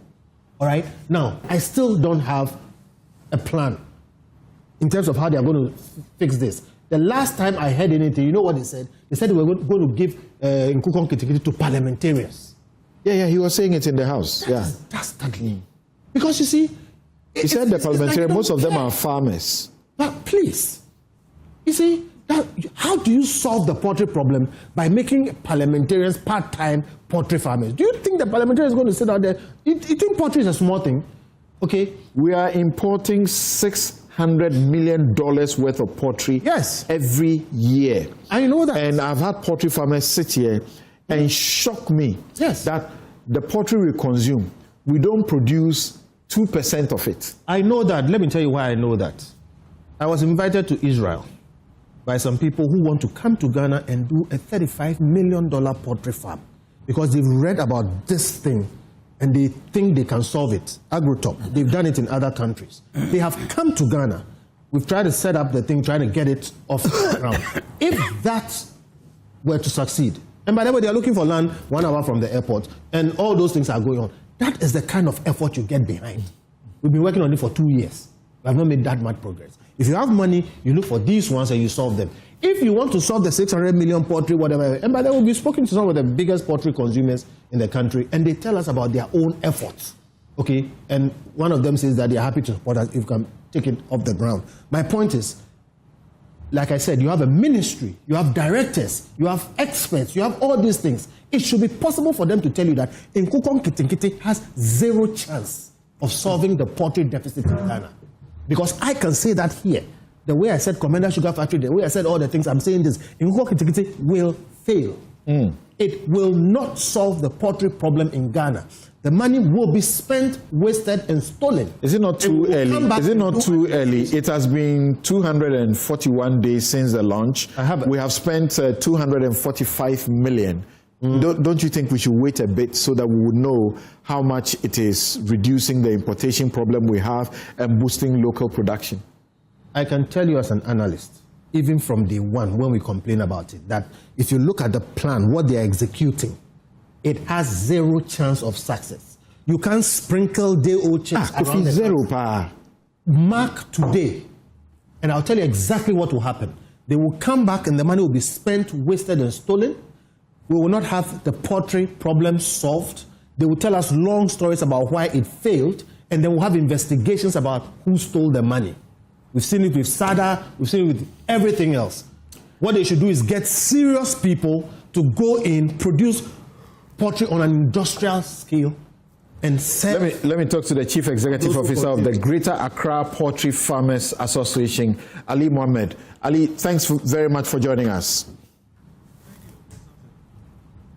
Hello, Ali. Yeah, thank you, Samson. Great. We thought that this was such a bold, good initiative, very easy to think about to begin to resolve our poultry problems. Yes, it's a very good initiative, but with wrong assumption about the poultry industry. I think Mr. Bento said something. People think the poultry business is just a joke. Look, it takes a trained mind, just like any other discipline, to be a poultry farmer. Samson, at the inception of this project that we call NKITINKITI, there are two things that we were told that we want to achieve. One is the program objective, which is to reduce the poultry bill from the 600 million. And the second is to boost local production and to create interest in poultry farming. But look, it's an association with over 1,000+ members across the country. We made an attempt to meet the minister, give our side of the story, how to roll out the project. But hey, we were pushed back. Nobody gave us the hearing. And so we stand now, Samson. The first phase, actually, no planning, no coordination. It's an abyss. This is coming from you, the Poultry Farmers Association. We are the biggest poultry farmers association. We are in this country for the past 48 years. Look, Samson, if you want to raise adequate beds to reduce the bill of 600 million, the initial stage that we started, actually, is just a waste. Look, Samson, the startup was not with a business mind. Mm-hmm. The planning was actually not in existence. How do you give somebody beds who has not been prepared, who has not been trained? The beds come, even the feed for some days are not there. Something, you see, those who are making the mockery of consuming the best, they are those who were not given that much, 10, 15. What is it going to do with it? You started this number of beds. Even the mortality rate. To talk about the mortality rates, very, very, very high. So I heard the minister some few days ago on your show being interviewed by Kojo Bruce. I think the minister at a point should take his time, hear from those on grounds, people like our good selves who are in the business for over 48 years. We have members who have the capacity to raise an adequate number of beds. Like Kofi saying that there are some Israelis who want to come and establish some, yes, which is good. But the local farmers, look, the capacity is there. You don't need any external listing to raise this number of beds that you want to. With the right support, the right planning. Look, something, sometimes it hurts. Look, we were told 50,000 beds are going to be shared. We want to inquire who are going to be the recipients. As an association with the large numbers, we want to give free education, the technical support, how the people to prepare and receive those beds, to raise them. Nobody will give that chance to do that. But you see, the initiative is a very good one. Mr. Bento should not discard everything like it's not. Yes. The first phase was actually bad, but going forward, I think we can make corrections and make amends, and we'll bring the project back on track. Okay. That's my preliminary comments, yes. All right, thank you very much. Bernard. I take off from where Ali Mohammed, yes, it is not a bad project at all. And we must also appreciate the policy as has been communicated by the minister. the government, that this household poultry distribution is just a phase 1 of the project itself, and that their group surely has a stake in it, and I'm aware that it is one of the things the minister is working on. But the phase 1 is not even done yet. They've done 11 regions, so 5 more to go, which is being done. And what is the phase 1? Look, it is true that it wasn't really the project. The phase 1 was not really about government putting in money and expecting same to be brought to government. No, the challenge we have as a people is the overburdened, what do you call it, import of poultry products. And of course, it has some effects on our economy and all that. So first and foremost, we need to also deal with the taste or the consumption aspect of our own people, to develop the taste of the local. And so and then also the other thing was to also give the households the opportunity to do something, at least those of them who do not actually have. Hold on, listen to the minister. Let's hear the minister again. I want you to hear him and put things in perspective. So this, he said, was is it Eastern region or somewhere that, or is it Western region that this problem came up? But is it not the case that this is going to be the situation elsewhere and will lead this program to a failure? Now the difficulty we had with some of the regions, especially in the Eastern region, some of the farmers who benefited called me and said, "Honorable, our birds are ready. We are not getting the market." And I said, "Oh, look, we can find some market for you." So we spoke to some of the processors. Some of them had to move cars from Accra to some of the regions to go and buy the birds. But there are also stories that we can also share. Some also decided to kill and eat all. In fact, they were even sending me videos that, "Honorable, we are eating everything." But this is not meant for that immediate consumption. We just wanted people to rear them, sell, and reinvest. I will soon table a proposal before Parliament for consideration.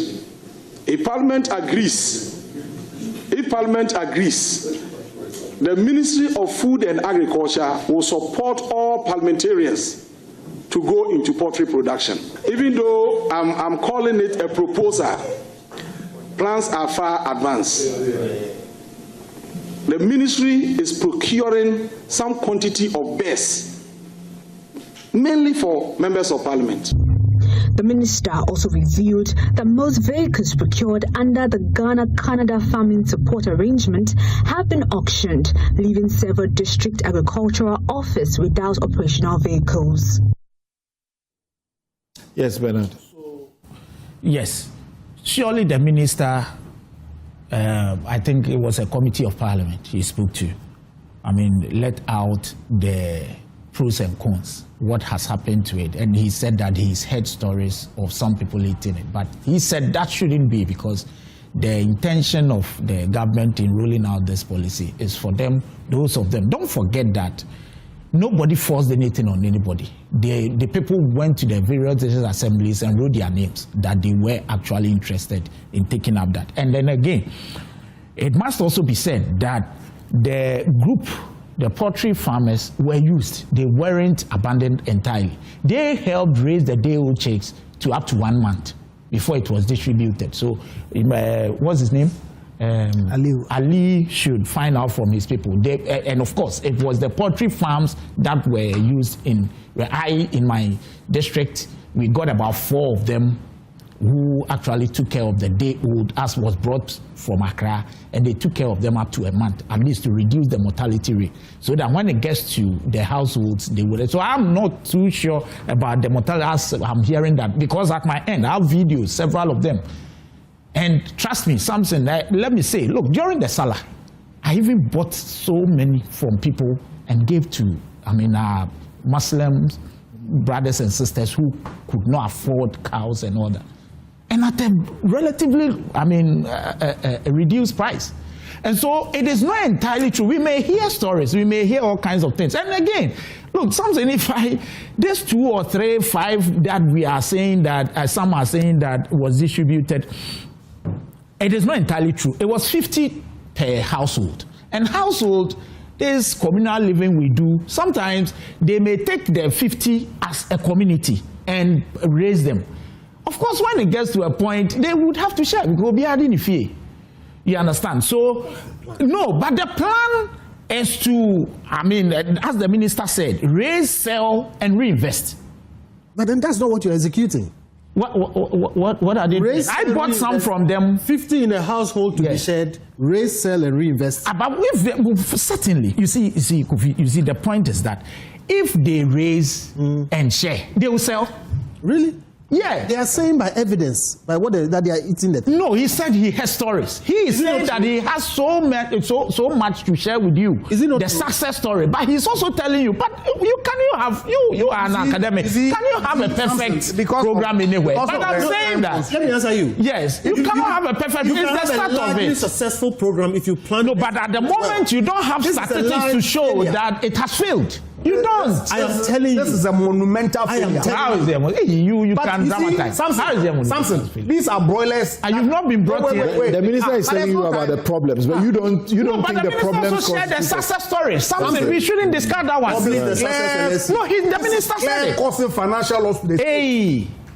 Yeah, see, how is it? How? You could have waste 245 million. You said it's waste, but the minister never. No. Then please, with the greatest respect, then you understand of course because the minister never said that. Samson, you know this. How is it causing financial loss? It takes for broilers to mature from day old to table 6 to 9 weeks. So then NKOKÅ that were distributed 3, 4, 5 months ago. They've chopped all long time ago. Please. It was actually meant to be chopped. Let me finish. No, you hadn't been brought in. And if the expectation was that these guys were going to rear them and sell them and reinvest, where were they going to buy the new day-old chicks to go and? No, but that's a legitimate question you can ask. I don't have a problem. But you say they've chopped all of them. But they finished chopping it. No, it's not true. I can show you videos. 2 months is what you need for taking. No. They sold it. I bought some. The Poultry Farmers Association is saying that a lot has gone wrong. They've chopped the money. You need to recalibrate. You need to review. And I'm saying that. And focus on the major players. He even says he wants to give free education. He wants to say something. Yes, Ali. Phase 2. Yeah, Samson. Wait, discuss. Honorable Bernard. Please, Honorable Bernard. Go ahead. Look, we shouldn't try to be overly defensive. Actually, a lot has gone wrong. We can make amends and make corrections going forward. In the argument that you just put across, 50 beds per household to sell and reinvest. How practical is this? How is it not? 2 months is past. 2 months is what you need to finish. You see? No, I don't. But Bernard, people are getting 10, 15. That's what I'm telling you. No. But yes. That one, you see, if it's a house. Look, Honorable Bernard, we want to make an impact. But a household, how are they going to do this business? They do it, but they poultry rearing is. Nobody forced anybody to. Did you see them giving them the hand? You see the hand. They have given some. That's what the president said during the campaign. That we have that's what they said. I have videos here in my community. 240 million. Look, do you know what Sam also did? Let me also tell you. You see, you may not. Sam also did it this way. His own people who took care of the day old for a month before it was distributed. Those who got it also contracted the same people. 2 months has passed, so has he succeeded? Yes, largely. Of course, there are issues. Some have chopped and you are saying, but the minister did not highlight the success stories. We eat poultry anyways. So if the person rests and decides the minister did not highlight the success. Nobody, something. He only highlighted the failure. No. In fact, that one, he said, we are also hearing Even before. It's the failures that the media is highlighting. Absolutely, but he said a lot. Because, of course, so we need to pay attention to that's the one that I heard. Yes. But he said a lot. Samson, a success means that we will recover the 245 million with profit. That wasn't the intention. That's why you are talking about cost finance. That wasn't the intention. The importation of poultry in Ghana. Reduce, yes, but we never said we were going to recover. It's for the public. So you gave the money out for free. Will be that we will recover the money. You spent money to buy the cocoa and give it to people for free. Why? Is it the first time you use state money to? In other words, the money is more lost. Okay. But that money is only the initial capital. It's the initial. I'm coming. So the 245 million, more or less, is lost. I want the minister to tell us not. And we have not done anything to the poultry dependence, the importation. And we have not helped the poultry farmers who are already on the ground. And we are likely to put more money behind the bad money. No, I'm saying that. No, I'm saying that the group. You've been. Do you agree with what I said? Overly defensive. You agree with what I said? I am not, but it is not entirely bad. Allow me, because you see, it is not entirely bad. I think it's actually up. So have we recovered the money? But the experts are saying that have we recovered the money? What was the? Have you read? The government put 245 million in it. Success means we will recover that money. That wasn't the intention. Nobody. The intention was to do what? That. So what's the intention? So why did the minister say that we haven't given money? So where's the money? Yeah, but we've given people to we've given the chicken to people to sell and reinvest. So the money will come back. Come back to you. You gave somebody 245 million. We haven't given money. They shared it to their family. We haven't. Is it the first time? And the chicken didn't do that. The information so they will have 245 million. What's wrong with that? So the money is for them. They should keep it. What money? The government has spent 245 million in procuring the chicken for them. So you gifted out, right? I mean, is that what you did? You gifted it? No, not gifted it. So we are empowering the people. And empowering means they will bring back the money, or you gifted them the money. It's gifted. So the money is gone. The 245, is it gone? Gone to where? I don't get what is the plan? Is it the We've plan? told you the plan. What's the plan? The plan is that we are empowering the people down there. Take the chicken, raise them, sell, and then reinvest. So you are. So right now they have sold and they have reinvested. Yes. Yes. So they are 2 months has passed. Which is what you need to raise the chicken and sell. Yes. Okay. Yes. Do we have the money or which money? But who told you were going to take? You are pretending you don't understand, but you're a very smart guy. What smart? He's admitting without saying so that the monies were no. You know, it worries me. No, but is it not far better? No, how much are we talking about? How much is in the cathedral? How much is in the cathedral? Look at this man. No, but it's better I give it to the people. Give it to the people. So you are admitting that you gave it to them free. No, what is in the cathedral? This man sits here and defends it. I don't What is in that hole? What is in that hole? We are talking about chicken today. Yes, we are empowering the people. What's wrong with that? They are Ghanaians. The money is for them. So we are empowering them. No, you've been giving them chicken. You've given them 245 million. We've not given them money. Okay. We are empowering them. There is nothing wrong with that. Thank you. Our time is up. And then their group, they should be on the standby. We are coming to them. We are going to help them. Stop this thing you are going to do with the parliamentarians. It's another waste of money. I'll do it. Our time is up. I'm ever ready. My guests have been Ali Mohammed, who is Chief Executive Officer, Greater Accra Poultry Farmers Association, Andre Japamesa, former MP Sekendi, Kofi Bento is lawyer, Senior Vice President Imani Africa, Bernard Bedia Kubedu, Member of Parliament for Akwetia. Join me on my favorite show tomorrow on the law, and I'll be engaging their lords. His Lordship Justice Kweku Teria Akabuafu, the Lord Denning of the Supreme Court. I'll be engaging Justice Dr. Ennis Osu Dapa, Court of Appeal, my former teacher. He will make you read, then you will criticize him. Why are you making us read so much? You only need to start practice, and then you realize that he was doing you a favor. Anna Susanna Nyakote, Circuit Court Judge, and we're looking at the Supreme Court at 150 years. How easy is it for you to access the court? Let's also get to know about some of the things around the Supreme Court and the court in general in 150 years. Tomorrow, 2 p.m. on The Law. I'm Samson Lardy Anyenini. Have a good afternoon.